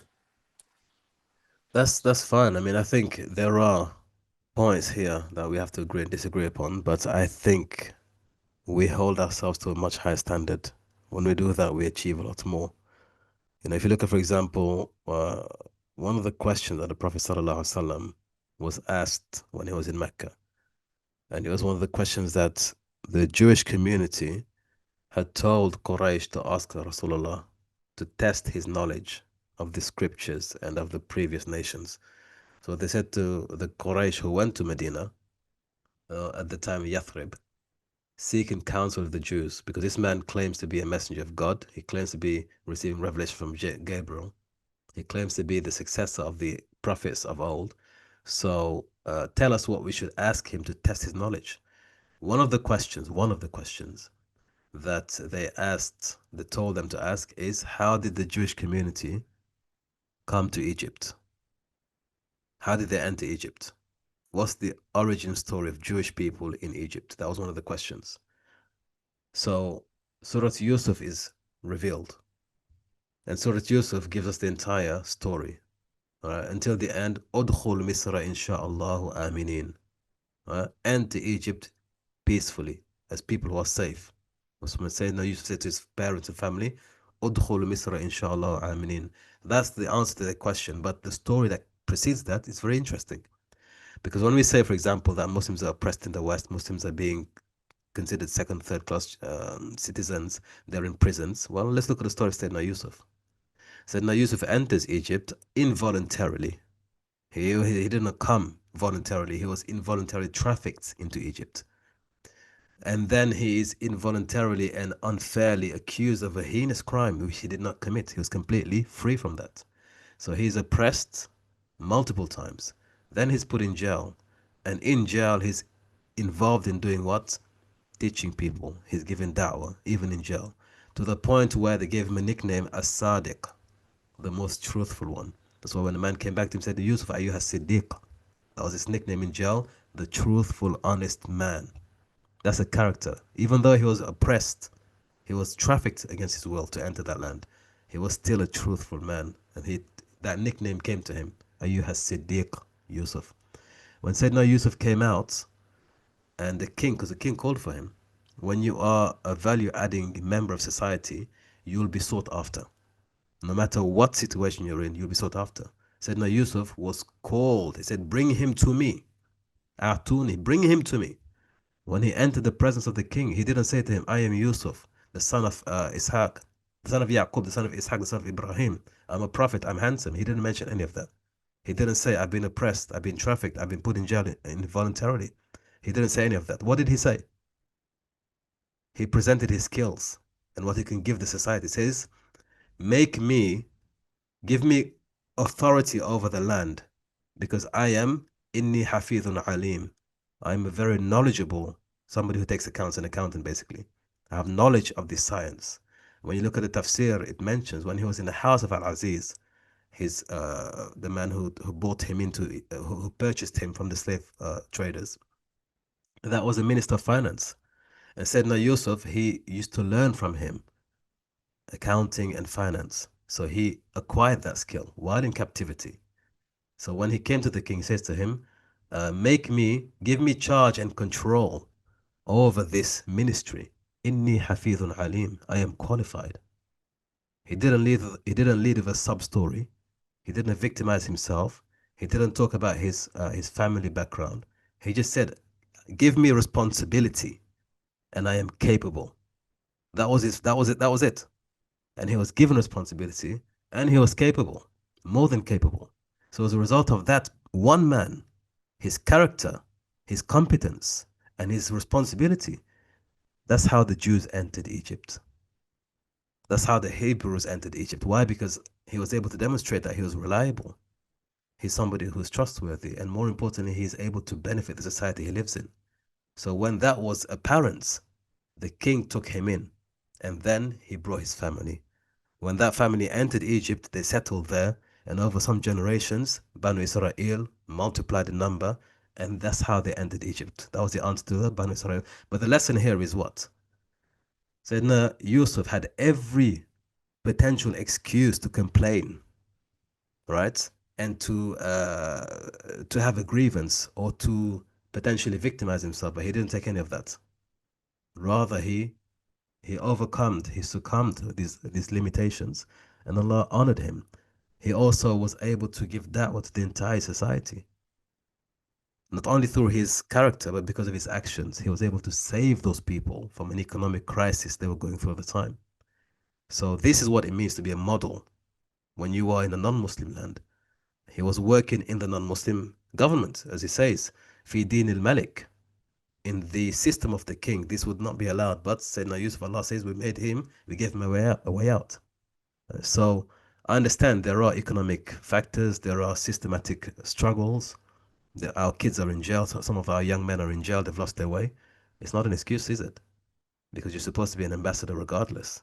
And Islam has given us something that other communities don't have. And that is Allah has given us the responsibility and also the expectation that you are supposed to be the best. That's why Rasulullah says to his companions, you will not be like the other people. Doesn't matter what happens, you will always be different, and not in a negative way. He says, he gave an example, it's like having a white cow and maybe 1 or 2 strands of black hair, or a black cow with 1 or 2 strands of white hair. In other words, you will always stand out for your excellence. You will always be these people who people look towards for guidance. You will always be an exemplary community, an exemplary people. You will not be people who copy the other people. Rasul mentioned, don't be people who copy others, saying that if they do good, I do good. If they do bad, I do bad. He said, don't be like that. Be the person who does good regardless. Okay? So our standards have to be raised a lot higher. Being in the West is a responsibility because we shouldn't be here for financial gains. This is something that there's no Islamic manual that will give you a legitimate excuse for being in the West just for financial gains. None of them. There are a few exemptions given, and even there is temporary. You know, there was one companion who made hijrah. He became Muslim, and then he had to go back to where he came from to visit a family member, and he was only given 3 days. Don't stay there for more than 3 days. If you want to travel there, you travel for jihad. This is when we had empire and we could expand and we would travel for jihad. Or you're traveling, and by the way, da'wah came under jihad.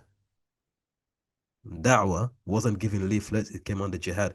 The only leaflet you gave was a letter you give to the king, giving him 3 options. Right? That's what da'wah used to be when it had that kind of authority. Or if you're going for knowledge, beneficial knowledge, with the intent of returning back to the Muslim land once you've acquired the knowledge to benefit your community. And the third category is if you have medical conditions that cannot be fulfilled or cannot be cured in the Muslim world, you can travel outside of the Muslim world to seek a cure. But as soon as you have the cure, you go back to the Muslim world. These are the 3 options given. So we are already not in a position where we're fulfilling these conditions. Some of us are coming here basically for forever. But while we are here, are we fulfilling the task at hand? Are we fulfilling the criteria? And that criteria, quite simply, is to be the model community. When I was in university, there was a group of Tabligh Jama'ah who came to the university. And I'll always mention this because it really hit me at the time. And the eldest amongst them, he addressed us. He said to us, these conditions that you're in right now are not permissible. This university environment of free mixing, of partying, of drugs, of illicit relationships, we know what happens here. And generally speaking, it's not permissible for you to be here. However, we are, as a community, going to tolerate having a portion of Muslims going into these environments on one condition only. I said, what condition is that? He said, you have to be the best students in this establishment. You have no choice to be second or third. If you're going to be here, and it's already a compromise that you're being here, then at the very least become the very best in this establishment. There's no other excuse for you. And that really hit me because he was right. If we're going to be somewhere that we shouldn't be in the first place, then we have no excuse for not being the very best where we are. That's the very least we can do, is that when we overrepresent, when we are there, and we're not supposed to be there, at the very least, be the very best while you're there, because then you can mitigate some of the harms of being there in the first place. At a wider societal level, this principle still stands. We're not supposed to be in the West. That's the truth. We're not supposed to be in the West. But if we're going to be in the West, we should be the very best. We should be the very best. Sorry, Star, just to interrupt you. I think your assessment, right, is a bit harsh, but that's fine. That's fine. It's good to be harsh with ourselves so we can keep our standards high, right?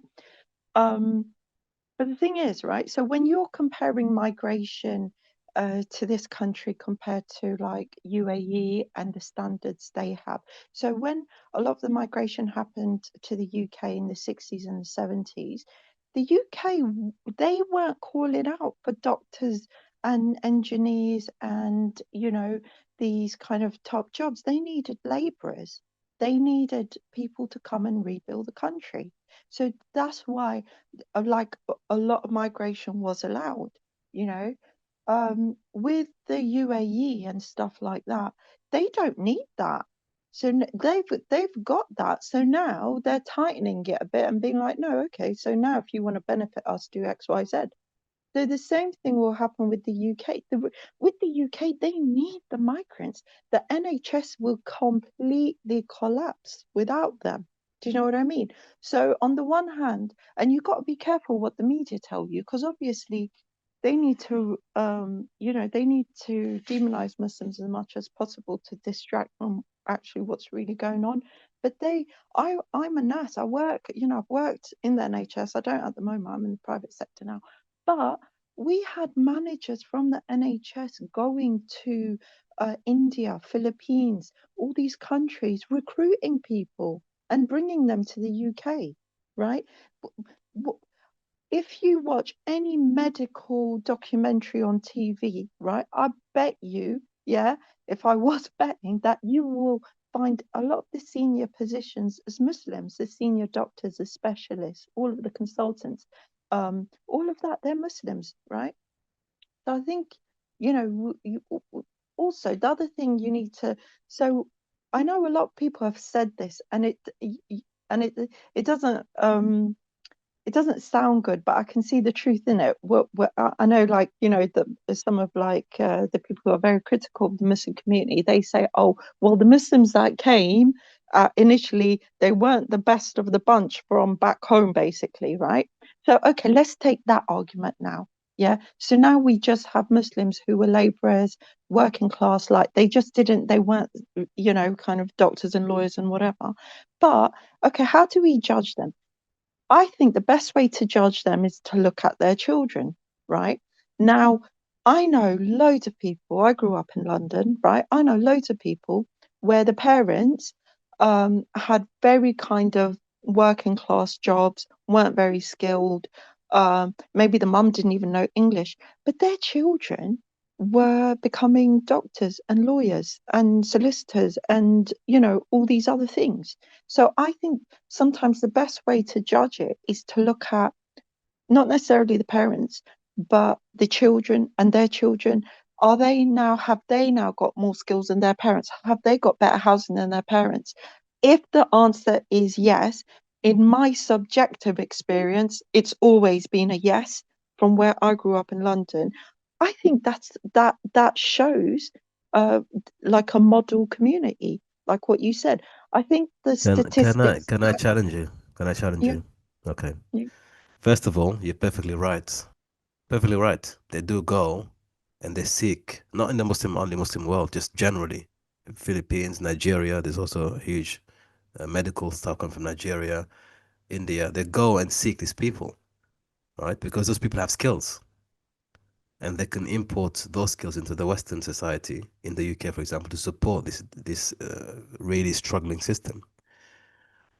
Doctors typically are going to be sought out anywhere anyway. So Muslim doctors who qualify in the UK can go in pretty much wherever they like. Any Muslim country they want to go to, they can pretty much go because they have something to offer that society. But my question is, in the same way in Britain, people are going to other nations to recruit people. When will the Muslim world come to Britain to recruit us? Because we have shown so much skill and capacity. When will that cycle be reversed? That others will come into the West to recruit us back into the Muslim world. I think that's a They very don't need that right unfair. now. Sorry, Like I think that's an unfair comparison to make. So, the United Kingdom, right, is a first world nation. Their economy is quite secure, right? So they can afford to have, right now, they're looking at their needs and what builds them up. So they need kind of like more kind of less skilled people is fine. These other Muslim countries, if their economies are not developed, if they don't have the infrastructure, they're going to be looking for more highly skilled people to help them with that. Yeah, I think you're comparing apples to oranges. I'll challenge you again.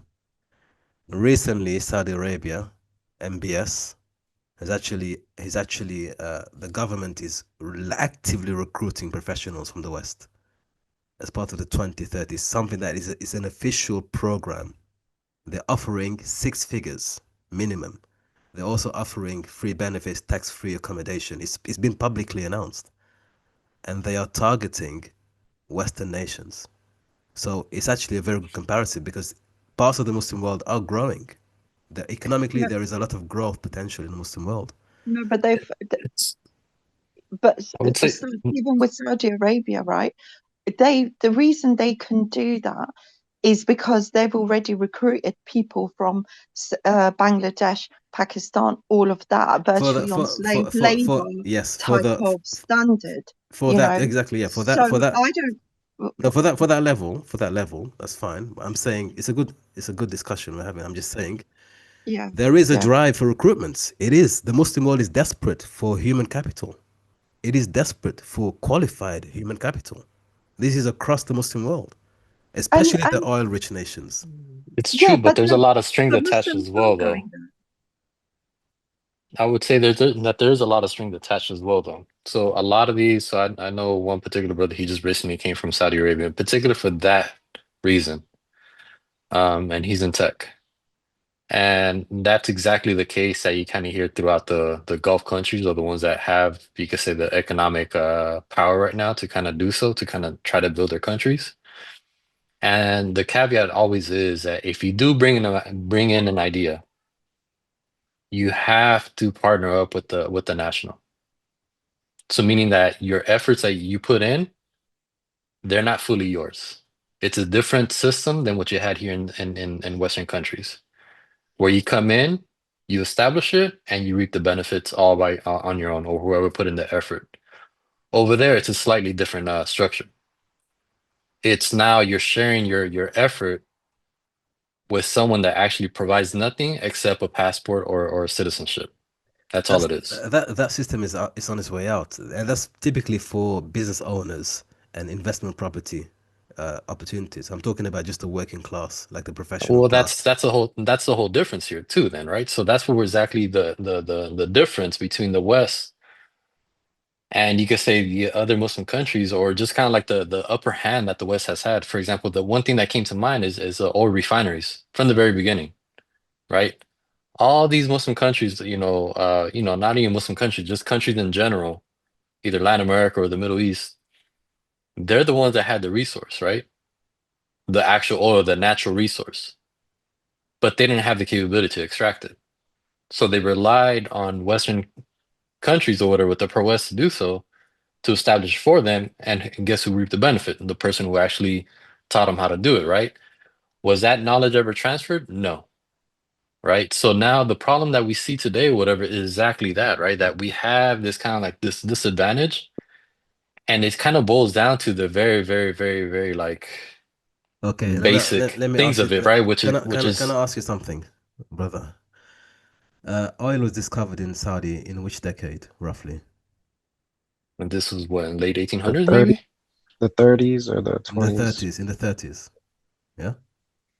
It's literally about 100 years now. It's about 100 years since oil was first discovered in the Muslim world. Mm-hmm. In that time, Muslims have been living and educated in the Western world for at least 3 to 4 generations. We have engineers, we have doctors, we have teachers. We should have had enough capacity that we can be the ones going back to the Muslim world en masse, developing and filling these gaps. Saudi is saying, for example, we want to develop not just oil, we want to develop our industries across the board. And we are in desperate need for qualified, highly qualified people from the West. This is publicly announced, and they're giving very, very good. It's actually a program. I'm trying to find the name of the program, where they're trying to call people in, lawyers, doctors, whatever is considered high quality, high skill. But these jobs, typically, there are many of us in the West. There are millions of us. We should be filling all the jobs. My question is, why have we not reached a point where we are not the ones being picked or not able to go and fill those jobs, even though we've been here for quite a while now? Well, I think it's that's exactly what I'm trying to point out here, is that there is this kind of like the superiority complex, right? So pretty much the upper hand, it's kind of one of those where you look at, if you look at the non-Muslim population, for example, to come into that particular sector, they're going to come with less, you could say, restraints as far as how to operate. They can manage interest, no problem. They could manage in, whatever selection process, no problem. It's that idea, whatever, that they're gonna come with no filters. You're just gonna tell them do the job or execute this, and they're gonna do it, no problem. There's no remorse, no regret. And I think as Muslims or whatever, we have a high standard in which, again, we know that we can't dive into many of the sectors for those reasons. I mean, Sorry, it's but kind of like it's one. I'm talking about the Muslim world here. Going back to the Right. Muslim world, yeah. There should be no barriers because it's going back to the Muslim world here. Well, you think they don't deal with interest and all that? No, Ustad, this country particularly has a lot of hostility. Like many Muslims in the West, I think you already know, and we all know, when you mention Saudi, you already hear all the negatives. Because I brought this up to people, and they say, oh, no, I don't want to go to Saudi. They did this, that, XYZ. Saudis, I hate Saudi. So this is what Brother, I get. Brother Sufyan, I think this is maybe conspiracy or whatever you want to call it, but I think Yeah, I don't agree Saudis with don't. it. I think Saudis don't want Muslims to come. I'll be honest. I think they actually just don't want Muslims to be there. And the Because it question will is why? create an imbalance in a political imbalance because Muslims in the West are so diverse in their opinions and their background. We may speak up because we have this kind of, you can call it entitled kind of characteristic that we pick up from living in the West or whatever you call it. We'll speak out, or we'll call things out. There's a whole discussion and there's a whole sorry. I would say it like this. Hold on. I would say it like this, just to kind of answer to your question though. I think what it is I think as Muslims we do have limitations in the system we operate, and that's exactly what I'm trying to point out. Is that they're calling for people in which there's going to be no filter.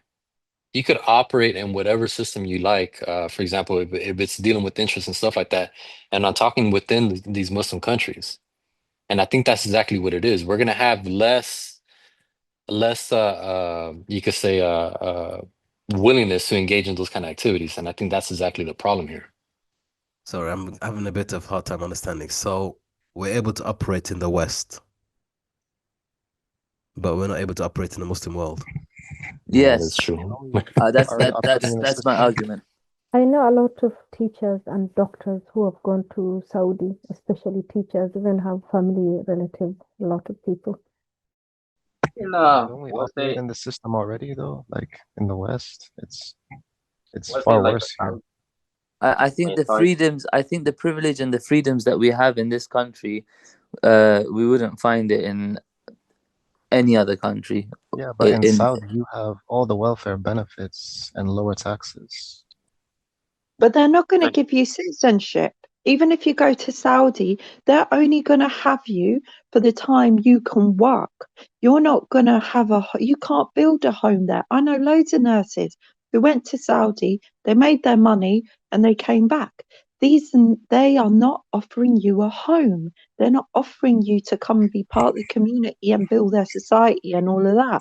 They don't want you for that. They want you for what they can use you for, to build their economy, and then on your way.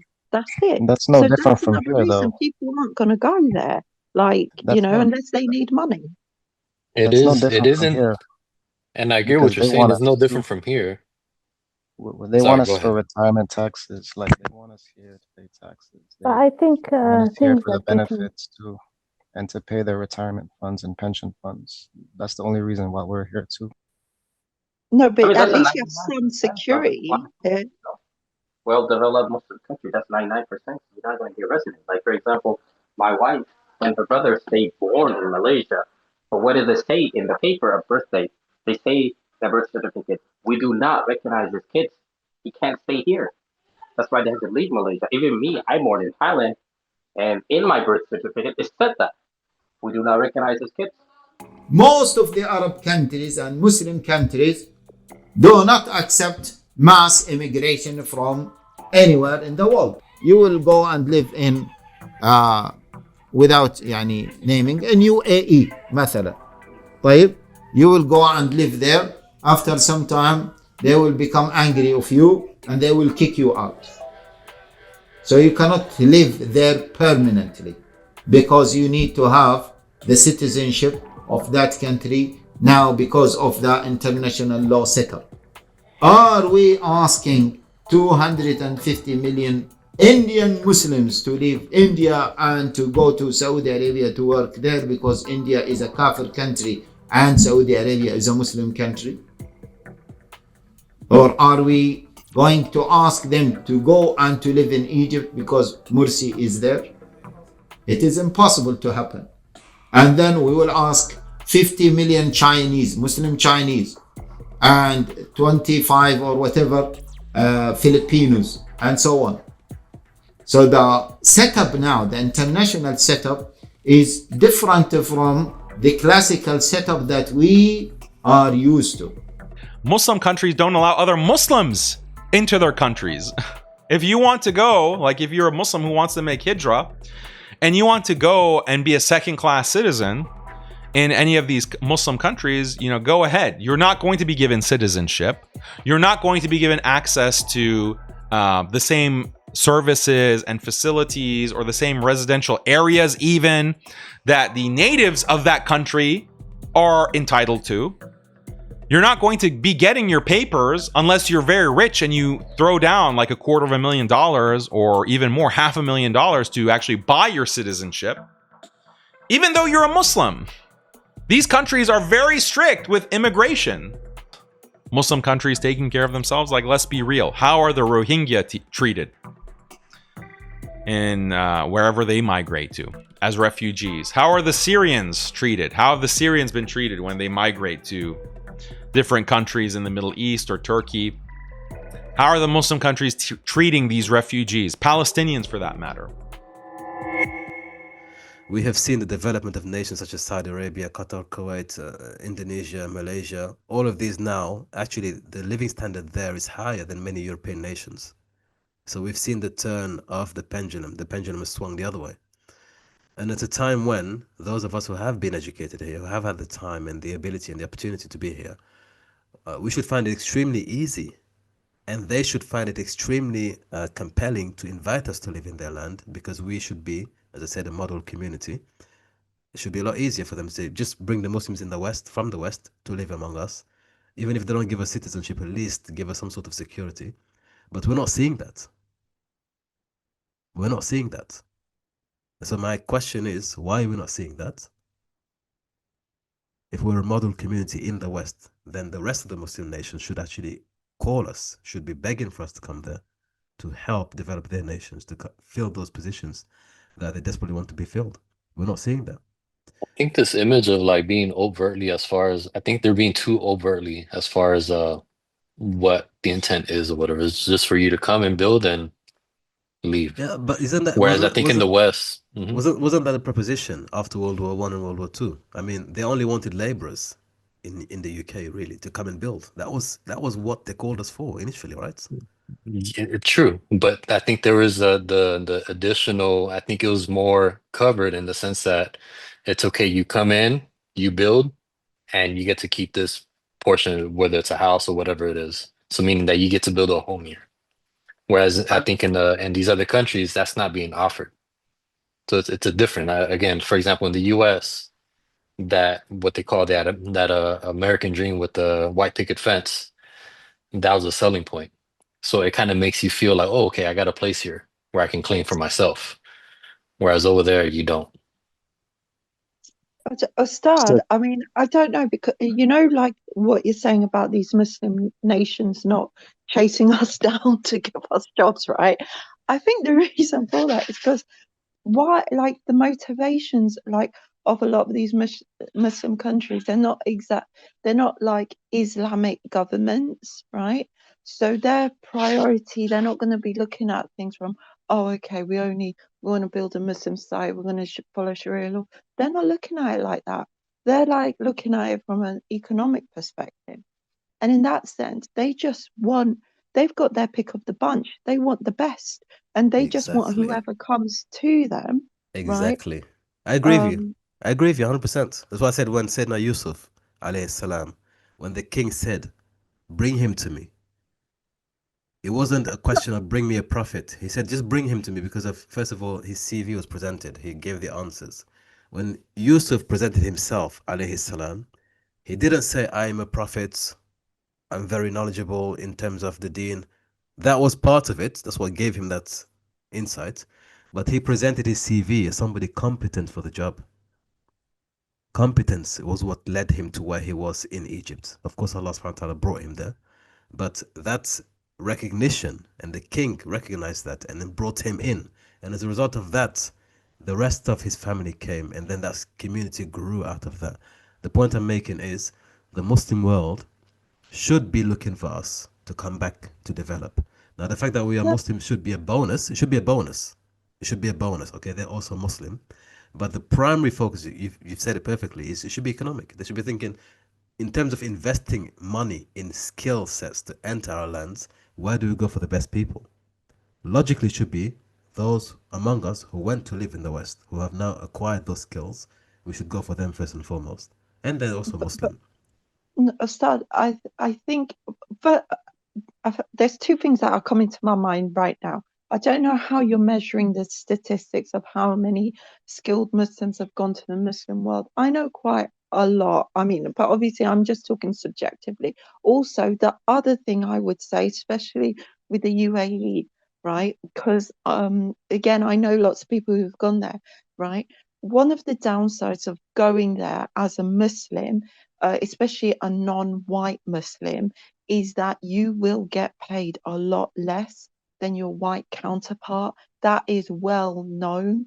So sometimes Muslims themselves are put off going there because they know they're not going to get the same treatment as white people So are you who go saying there. that in the West is completely equal pay for? I think in the West there's a lot more recourse to justice and a system where if there is inequality, you can challenge it legally in such a way you can't do that in the Muslim world in these countries. Okay, so Abdul was right then.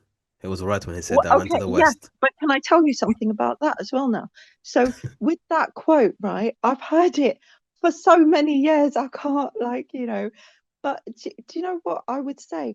What would he say if he saw the behavior of the non-Muslims in Muslim lands when they're out there killing them, bombing them, genociding them?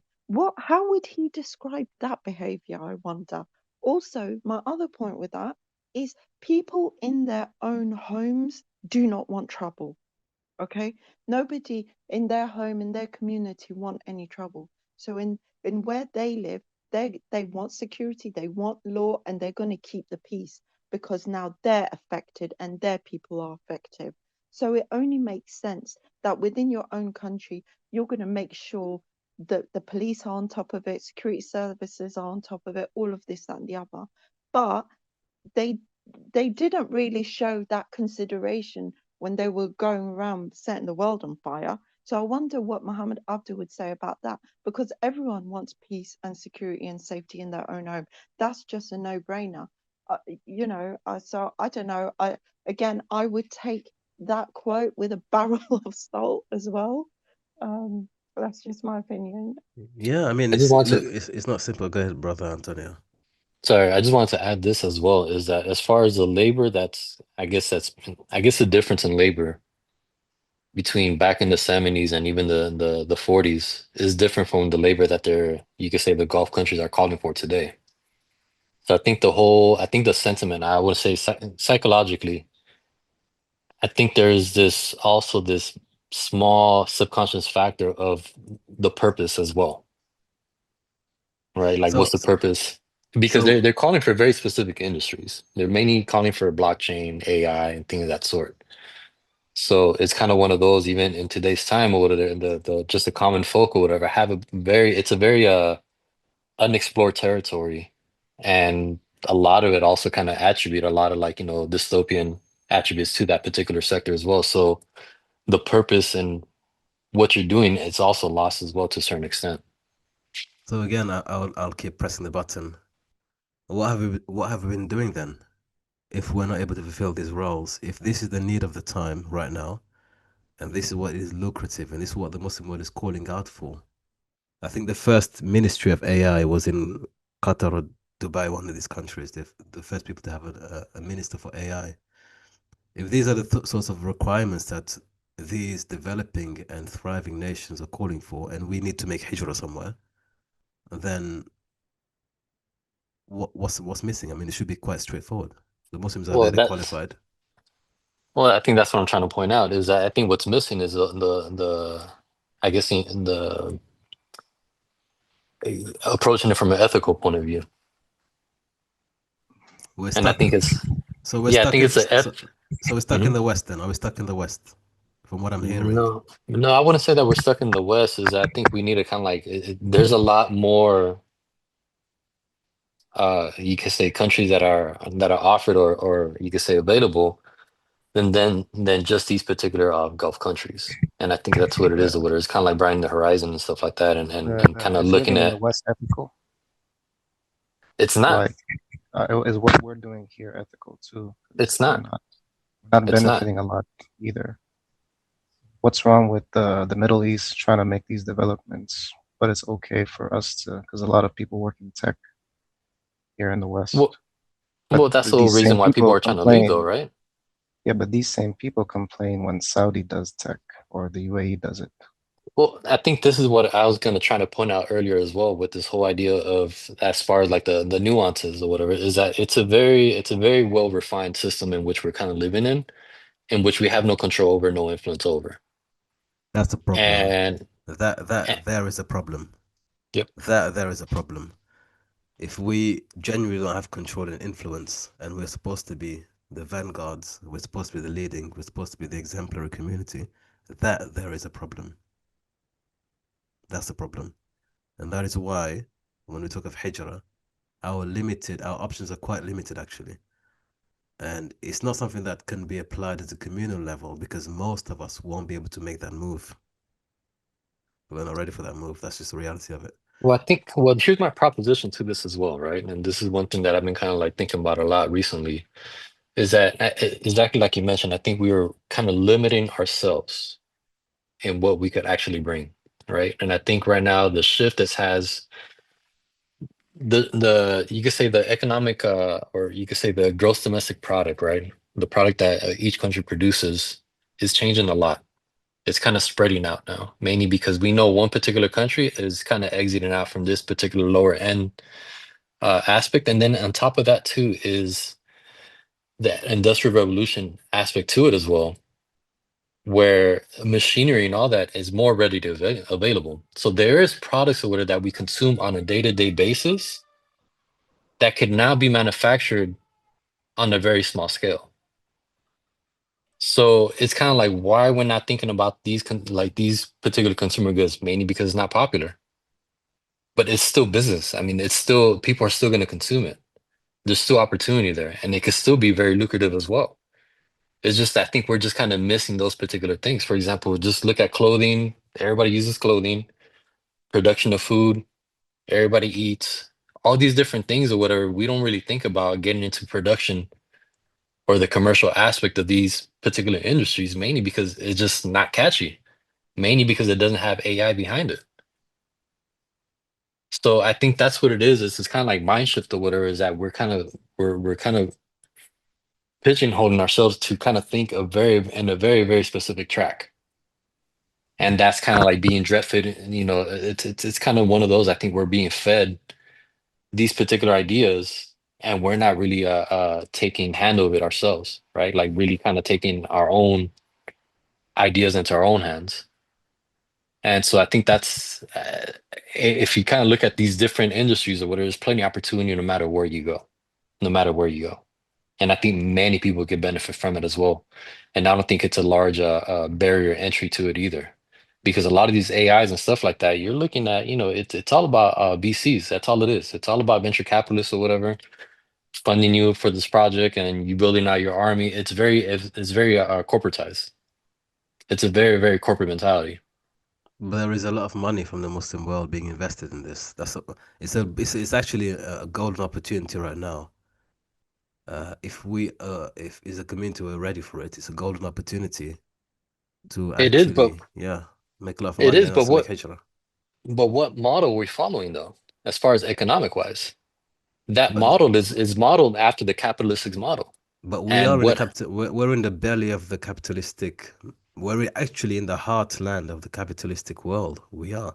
So anywhere else outside of this is only an improvement, is it not? I mean, if we go to the Muslim world and have the same, at least it's a Muslim country. It's an improvement on where we are. We are in the heart of this capitalistic system. So to go out of this to go to another in a Muslim country, even if they have the same system derivative, is still an improvement, is it not? Is it not a step forward? But will they chuck you out when when you reach Great retirement? question. Exactly. Yeah. And this is the thing. So I mean, what I'm kind of teasing a bit here. I'm just being a bit pedantic. But what I'm trying to say is, at some point, you have to just acknowledge you either build what you are if you're not willing to leave the West, or you feel that leaving the West is risky, or there's not enough security. Then we have to come to a decision. We stay in the West and we build. And we just accept that we're going to be here, we're going to be building now, and we're going to invest, and we're going to have ownership, and we're going to see this as our society. Many Muslims have a hard time saying, I am, I don't know, American Muslim or British Muslim, or I identify as a British, or I identify as American. We have this cognitive dissonance where we don't want to acknowledge citizenship officially. But at the same time, when we are challenged to think beyond this nationality, to go somewhere else, we have a problem again dealing with that. There has to be a line in the sand where you decide, are you going to be in or out?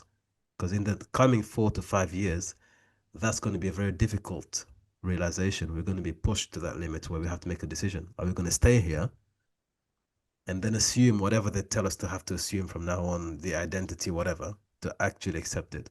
Or are we going to make a transition and go somewhere else? Here's the caveat to that, right? To staying is that you're pretty much your whatever your culture, your personal history, family lineage, and stuff like that is erased. Essentially, you're forgotten. Is it not already erased for many of us? That's it is, and I say this because just today it was just kind of like a very, very funny. I mean, not funny, but it's very like I was thrown back by this. So, for example, my wife, she's, her grandmother was, full native, and then her grandfather was you could say a Caucasian, right?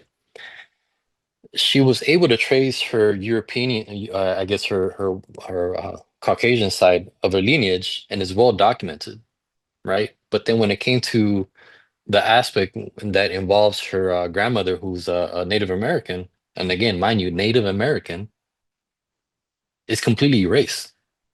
So she was able to go back, 4, 5, 6 generations back to the Caucasian side.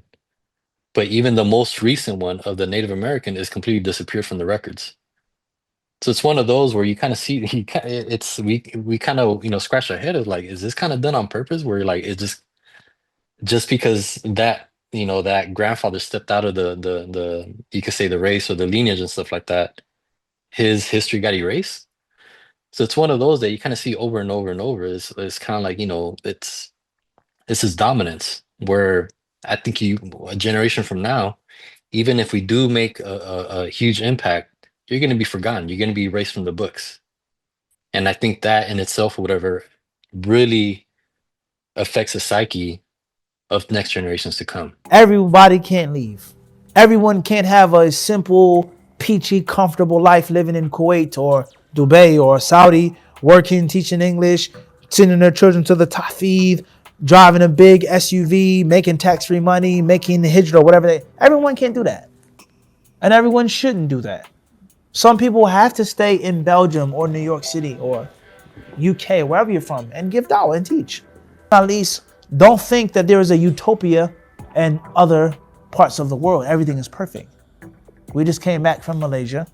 Alhamdulillah, many brothers, they make hijrah there. They go study there. Only Allah knows the amount of things that we saw in Malaysia which were clearly haram and against the deen and against the sunnah, things which are backwards. And if you read the history of Malaysia and the statistics of Malaysia, people, they make hijrah there. They go and they live there. It's a calm place, the Muslims, but look at all the other haram things there. Look at all the other problems that you have there. The discrimination that we had to face from Muslims there. It's reality. Why? Because we're American? Or because we're black? Or because we're Wahhabi, Salafi, this and that? Allahu Alam. Where would you like to start? So don't think that you go to Saudi and it's just going to be paradise. Don't think you go and make hijrah to Malaysia or Indonesia and it's what? Paradise. There's always going to be a struggle. There's always going to be discrimination for one reason or another. You've made hijrah to this land, but you are not from Indonesia. And you'll never be. And we'll never accept you as one. It's reality, right or wrong. You're not British. You're not this. You're American. You're kether. You're kether. It's always going to be discrimination. You're from this place, you have the passport, but your skin is too dark or your skin is too light. There's always going to be someone that's going to discriminate against you. So if you're worried about that, then don't think that you're going to just find and land in some Jannah on this earth. All right? So that's my advice. Wallahu alam. If you think that leaving to another place on this planet Earth in this dunya is going to be Jannah on earth, that ain't happening. No. There is going to be mujahada everywhere you go. First thing first, I think there is a romanticization of traveling to the Orient, traveling and roaming the deserts and being amongst I think there's a romanticization of what it's like. I have seen and know multiple people who go get it out their system. After 7 years, they come back. Yeah. And here's a few. I'm going to make this more pointed. I feel there's this romanticization of I need to go to the Orient and just feel the vibes and sit under the sheikh's feet. And brother, there's work to do over here, man. I agree with what you said. If you know for your iman, it is better for you. Bismillah. Get your visa. MashaAllah. I feel you. I'm just trying to say, don't expect more out of it than what it is. You know, in many places, the social safety net in the Muslim world is completely broken. It's not, one thing that I remember being in Egypt. Of course, I lived in Egypt for a very long time, and I was talking to Sheikh Taha Jabr al-Alwani, mashallah, who was a very forward-thinking, very brilliant Islamic thinker. And we were sitting at his place in Zamalek, and he said, if a fire broke out in this neighborhood right now, you would have people running to put water in garbage cans, put water in shoes. Some people would try to bring a pitcher of water. Some people would try to bring a hose. He said, if a fire broke out on any street in America, they would just call the fire department. Right. He said, because we don't have confidence in our social system. Yes. It's a broken system, right? And for people to move into those communities, and even though, mashallah, it is beautiful and wonderful to hear the adhan, and as I mentioned, to experience the shi'ar of Islam, but to fail to recognize that there is work to be done there too. Yes. See, the thing is, like, if you move there, don't become, a spiritual tourist. Just jump into one of the halaqat of mashayikh. What is your mission there? Who here would say, in conclusion, that they are happy and prepared to stick it out in the West as a Muslim and try and build a better future for the next generation? Who's willing or who is confident in that decision making, that I'll stick around and just try and make the best out of it? Okay, so who then? Yeah. No, I was just going to say, I always have this thing of go through phases of just going off to another country. But I remember I spoke to one sheikh about it at a time when I was really serious, and he said to me, "Don't move until you're pushed." Right, and I really value that, and I think that's it. I think you need to, for me, where I am, there's certain attempts I've made that have never come into fruition, and you got to think about your responsibilities, because if you have family that depend on you and they're not going anywhere, then you got to weigh that up. And you got to think like that, and what doors Allah's opening for you, and what attempts you've made and things like that. And I think while you wait or while you think, you just focus on your sphere of influence and try, like some of the brothers were saying earlier, about being that good example in your community, with your neighbors, with everyone who sees you. But I think definitely for my daughter, one thing I will instill in her is this: if I don't do it in my lifetime, one thing I will instill in her, because Hijra is a very new concept to me, to be honest. It's not something I really learnt much about before, is that this might not be your home, and have a plan B and a plan C, you know, and keep your mind open and think about things, because the way things are going with the far right and the narrative being spun around Muslims, I think it is getting harder and harder. But I don't know at what point it will become unbearable, you know. Alhamdulillah. So you're in the camp of I'm gonna stick it out. For the time being, because I have certain responsibilities, and the times that I have tried, it's always been blocked. I have, like, you know, one of the reasons I went into nursing was to go abroad with it. And I've made certain attempts, and it's just been blocked. I haven't been able to do it. So yeah, and right now I've got certain responsibilities. I can't leave, and I won't leave because they're very important to me, you know. So yeah, that's where I feel like at this stage in my life I need to be. I don't know what tomorrow holds, so yeah. Alhamdulillah. Jazakallah khair. Ustad Anas. I would say, first of all, I have a lot of dini responsibility because, first of all, I'm a refugee, and we forgot that when we talk about Hijrah, we forgot that whole sector of Muslims from Somalia, Burma, where I originally come from. U.S. is our home. Where are we gonna go? You know, if our countries are warred and torn. You know what I mean? Yes, I'm very exposed to Pakistani culture. I speak their language, but I speak Urdu really well. But the thing is, I am who I am, right? And then our great grandparents are Bengalis. They eventually made economic movement after the Sultanate Mughal fall to Burma. They settled down. You know, I never think they have intentions of going home, but they got kicked out by the dictatorship. But we are the leftover. So for me, it's not strange because I already go over the cycles of life directly or indirectly. I feel like our history is a lot very close with what the Muslims in the West are because they left their children there, right? They were like, we know we're Bengalis, but I have no relationship with Bangladesh at all. I don't even know if I might have cousins there. So then in US, I would say I would stick around. At the meantime, if I can like have another foot in another way, like Pakistan or somewhere where things are not working out, things are very tough, then at least I have somewhere I could call home. But I would stick around till the end because I have lots of daily responsibility in this country. Because me being a refugee is first thing, and I have a whole community. And next, what I will do best right now is because I want to go into academics right now, especially in Islamic history and Muallimin, and then I will move to a place where people share the same vision with me, the people who are gonna stay.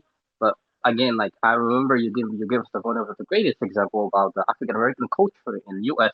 where the Malcolm X and the rest say we stay and let's fight. And you have the old school. His dad is advocating to go home, and they say let's go back home and develop the Africa, right?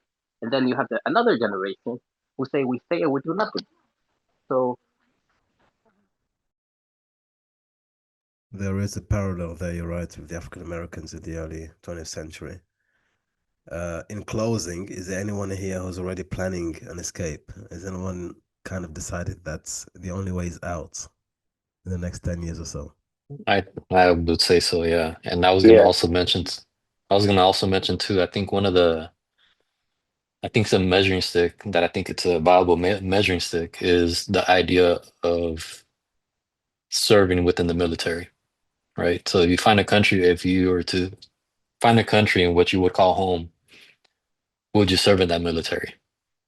And if the answer is no, then I don't think it's a reason. I don't think it's a reason. There's a reason for you to stay within that country.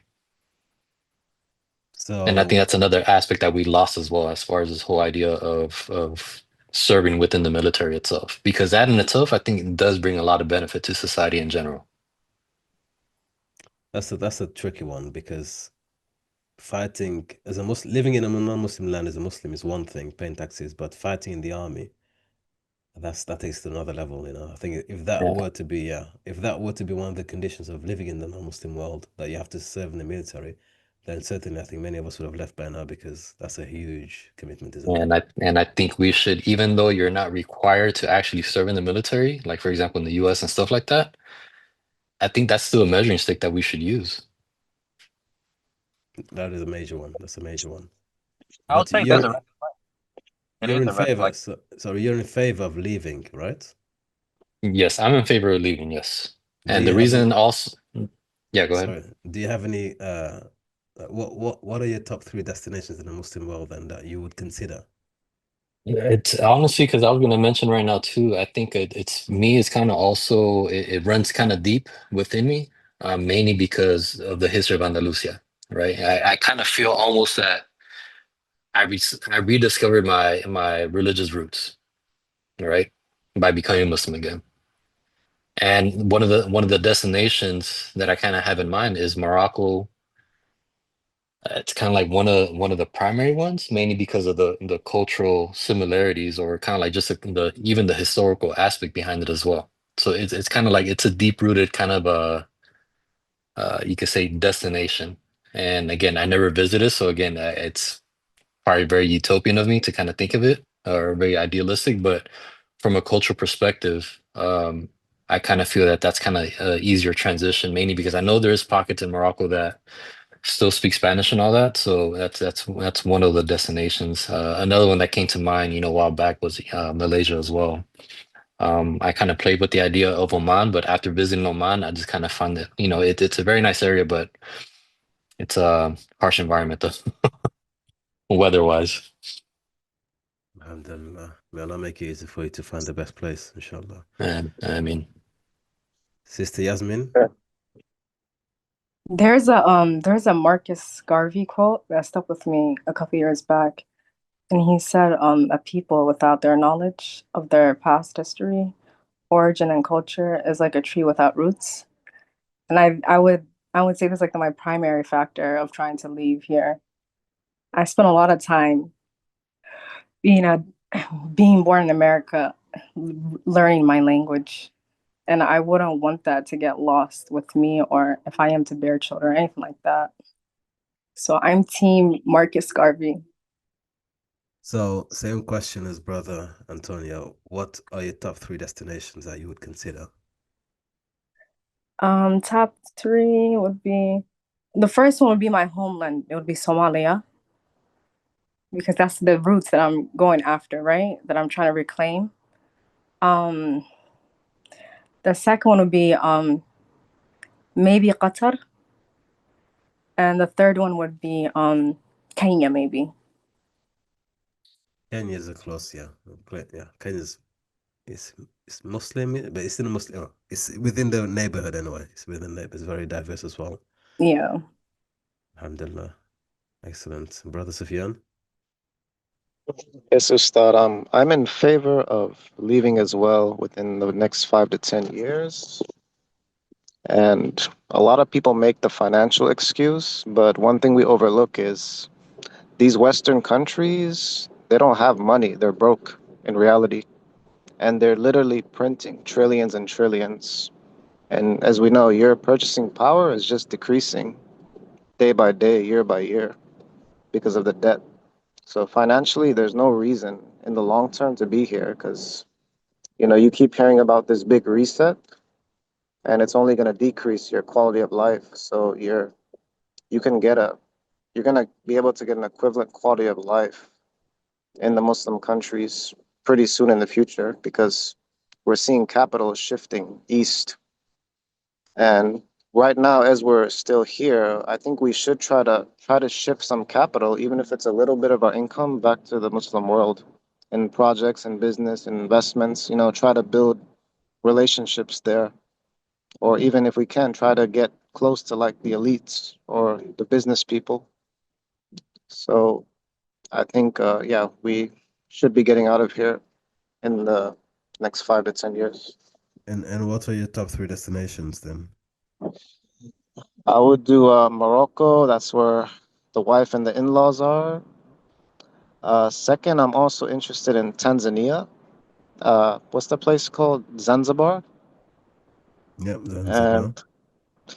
And the last one would be Turkey. Okay, so these are very, very, very kind of popular destinations actually. Turkey, Tanzania, and Zanzibar. Okay, and Morocco, of course. Alhamdulillah. And anything from anyone else before we conclude in terms of hijrah prospects and destinations? Yes, I'm also on a journey, inshallah, planning to go at some point, family. We were thinking about Medina at first. We went to visit there, we did Umrah, but I think because of the visa situation, it's a bit difficult. So our second option is going to be Egypt, and mainly because, we want to learn Arabic language, we want to immerse ourselves where we can learn the language and, Quran.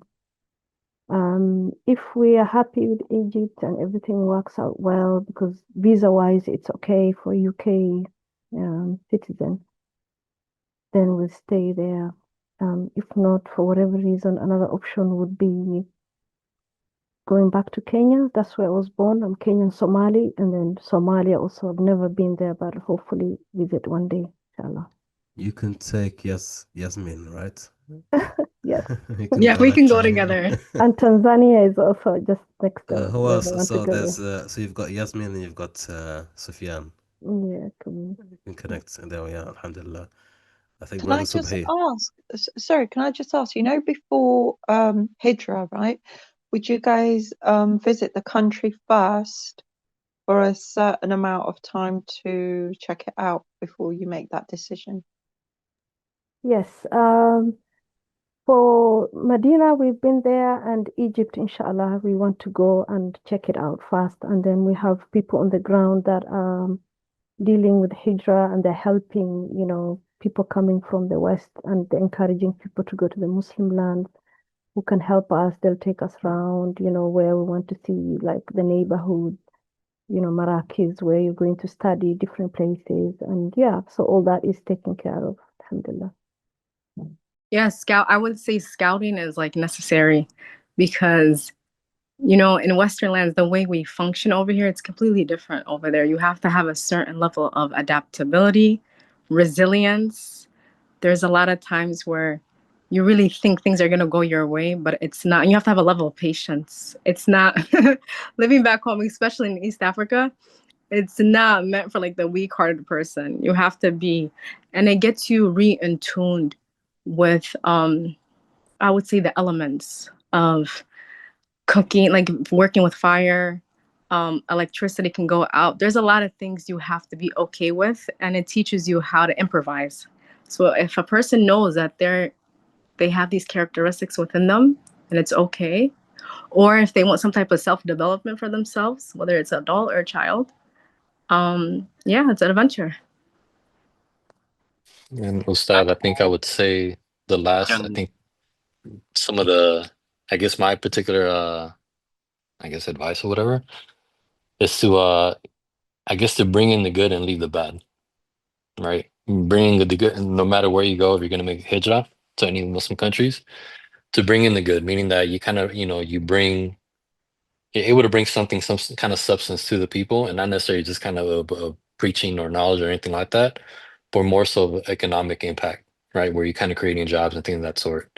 I noticed, I've heard from firsthand from people in the past, they kind of go to these countries and they kind of just go all out on their buying power, and they cause localized inflation. So I think having this idea of really, coming in with the good, whatever, we have learned from these kind of particular, from these countries in the West in which we live in, as far as enterprising and structure and things of that sort. I think that's one of those where we should kind of bring benefit. So one of the things that came to mind right now, kind of seeing the some of the riots you could say in Morocco when it comes to healthcare. And I think that's one of the kind of first thing that kind of comes to mind is like, if we're coming to that country to make hijrah, I think that's one of those. I think that's one of those as a collective. I think we can make a pretty good impact when it comes to healthcare, and kind of bringing in the system that we currently have here, but also with the classical aspects of it. For example, like you mentioned in the past, like with the aspect, the idea of having a waqf for healthcare and stuff like that. So that's one of the things, and then also obviously leaving the bad. And I think by leaving the bad, I mean again this whole idea of this individualistic mindset of I'm living for me and for my family, and that's it. So that's kind of my 2 cents on this. Yeah, Morocco does have like a public health care, by the way. So Yeah, no, you do have I've it, just and I'm not yeah, saying I know that they don't have a healthcare now, but I've kind of heard that I guess the recent riots, that's where they're writing about or whatever. I guess that the public healthcare and stuff like that, how it's not yeah, adequate yeah. enough, blah blah. So not The sure exactly issue how true is, that is. Yeah.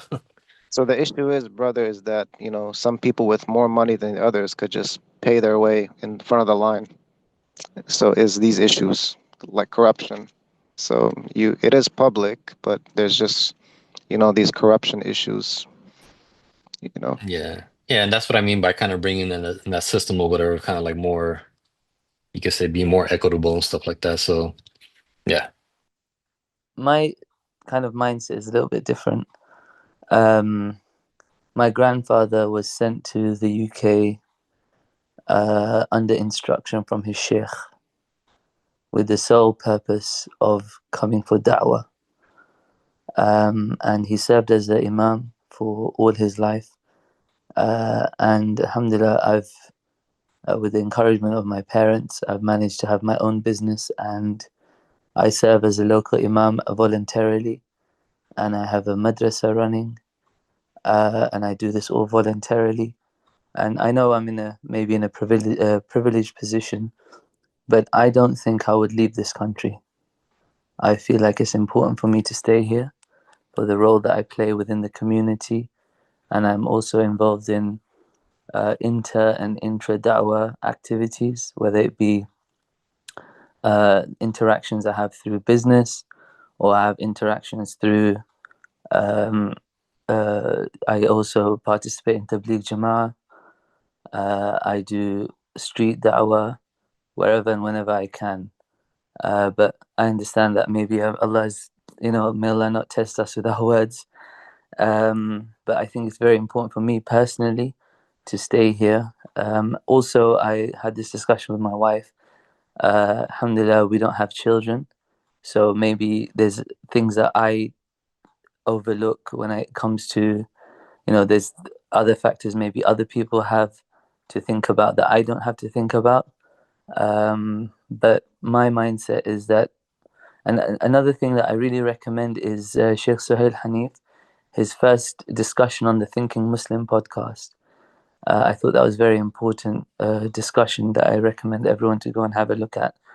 And I do feel that the grass always looks greener on the other side.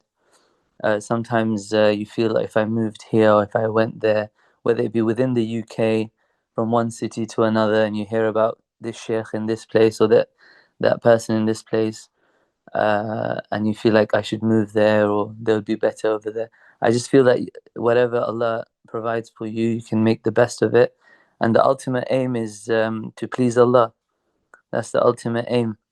That whatever we do, wherever we are, we leave this world with the best words on our tongue.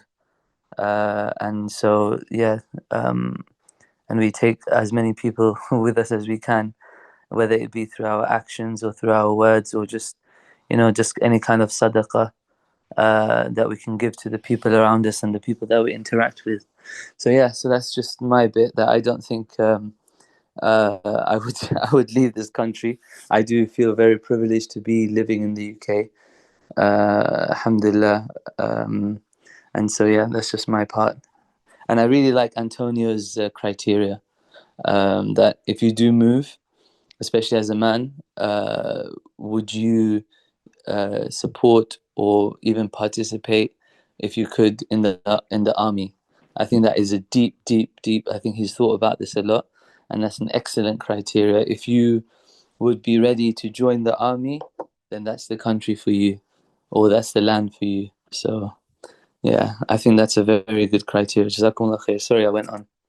Barakallahu fikum, barakallahu fikum. Alhamdulillah, that's exactly what I want to hear. So that is an example of someone who came with an intention, or who was sent with a mission, which does qualify for going abroad, a valid Islamic reason, and then that being a multi-generational project that is now being continued and is carrying forward. So there is a very determined and very specific reason for being here and for benefiting the community here.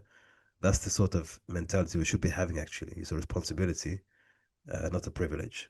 It's a responsibility that we have to carry out. And if you, so long as you're going to remain in that position, prepare your case before Allah subhanahu wa ta'ala. That's what I'm saying. Prepare your case for the day you return to Allah and He asks you, what were you doing there? You know, in the same way the angel comes and takes the soul and says, Fima kuntum, where were you? And the man will say, the woman will say, Kunna mustad'afina fil ard, we were weak in the land, we had no power, no authority. The angel will say, Alaysa Abdullahi wasi'atun tuhajir fiha. Wasn't the land wide enough for you to go somewhere else then? So prepare your case. If you feel that you can't fulfill your obligations, or you feel that you're disadvantaged, then you have to think of the broader perspective. There are other lands in the world, there are many Muslim nations, but if you feel that you have an obligation, a duty, you're carrying out work, and you're doing your part for the Muslim community and for the wider community, then Allah will bless you, inshallah. But we have to think at that level, because again, as things develop, and every single day there is a new situation developing in the West, there are new focuses, there is more pressure being applied to the Muslim community. We could no longer afford to be complacent or to be negligent. We have to start thinking actively. Can we continue to be here? And if so, what is our responsibility? And if we feel that it's not a good idea, things are going to become difficult for us, we may lose our iman, whatever, then you have to really seriously start thinking about the next step. So thank you for participating. Inshallah, we're back next week. Jazakumullah khair. Wa alaikum salam wa rahmatullahi wa barakatuh.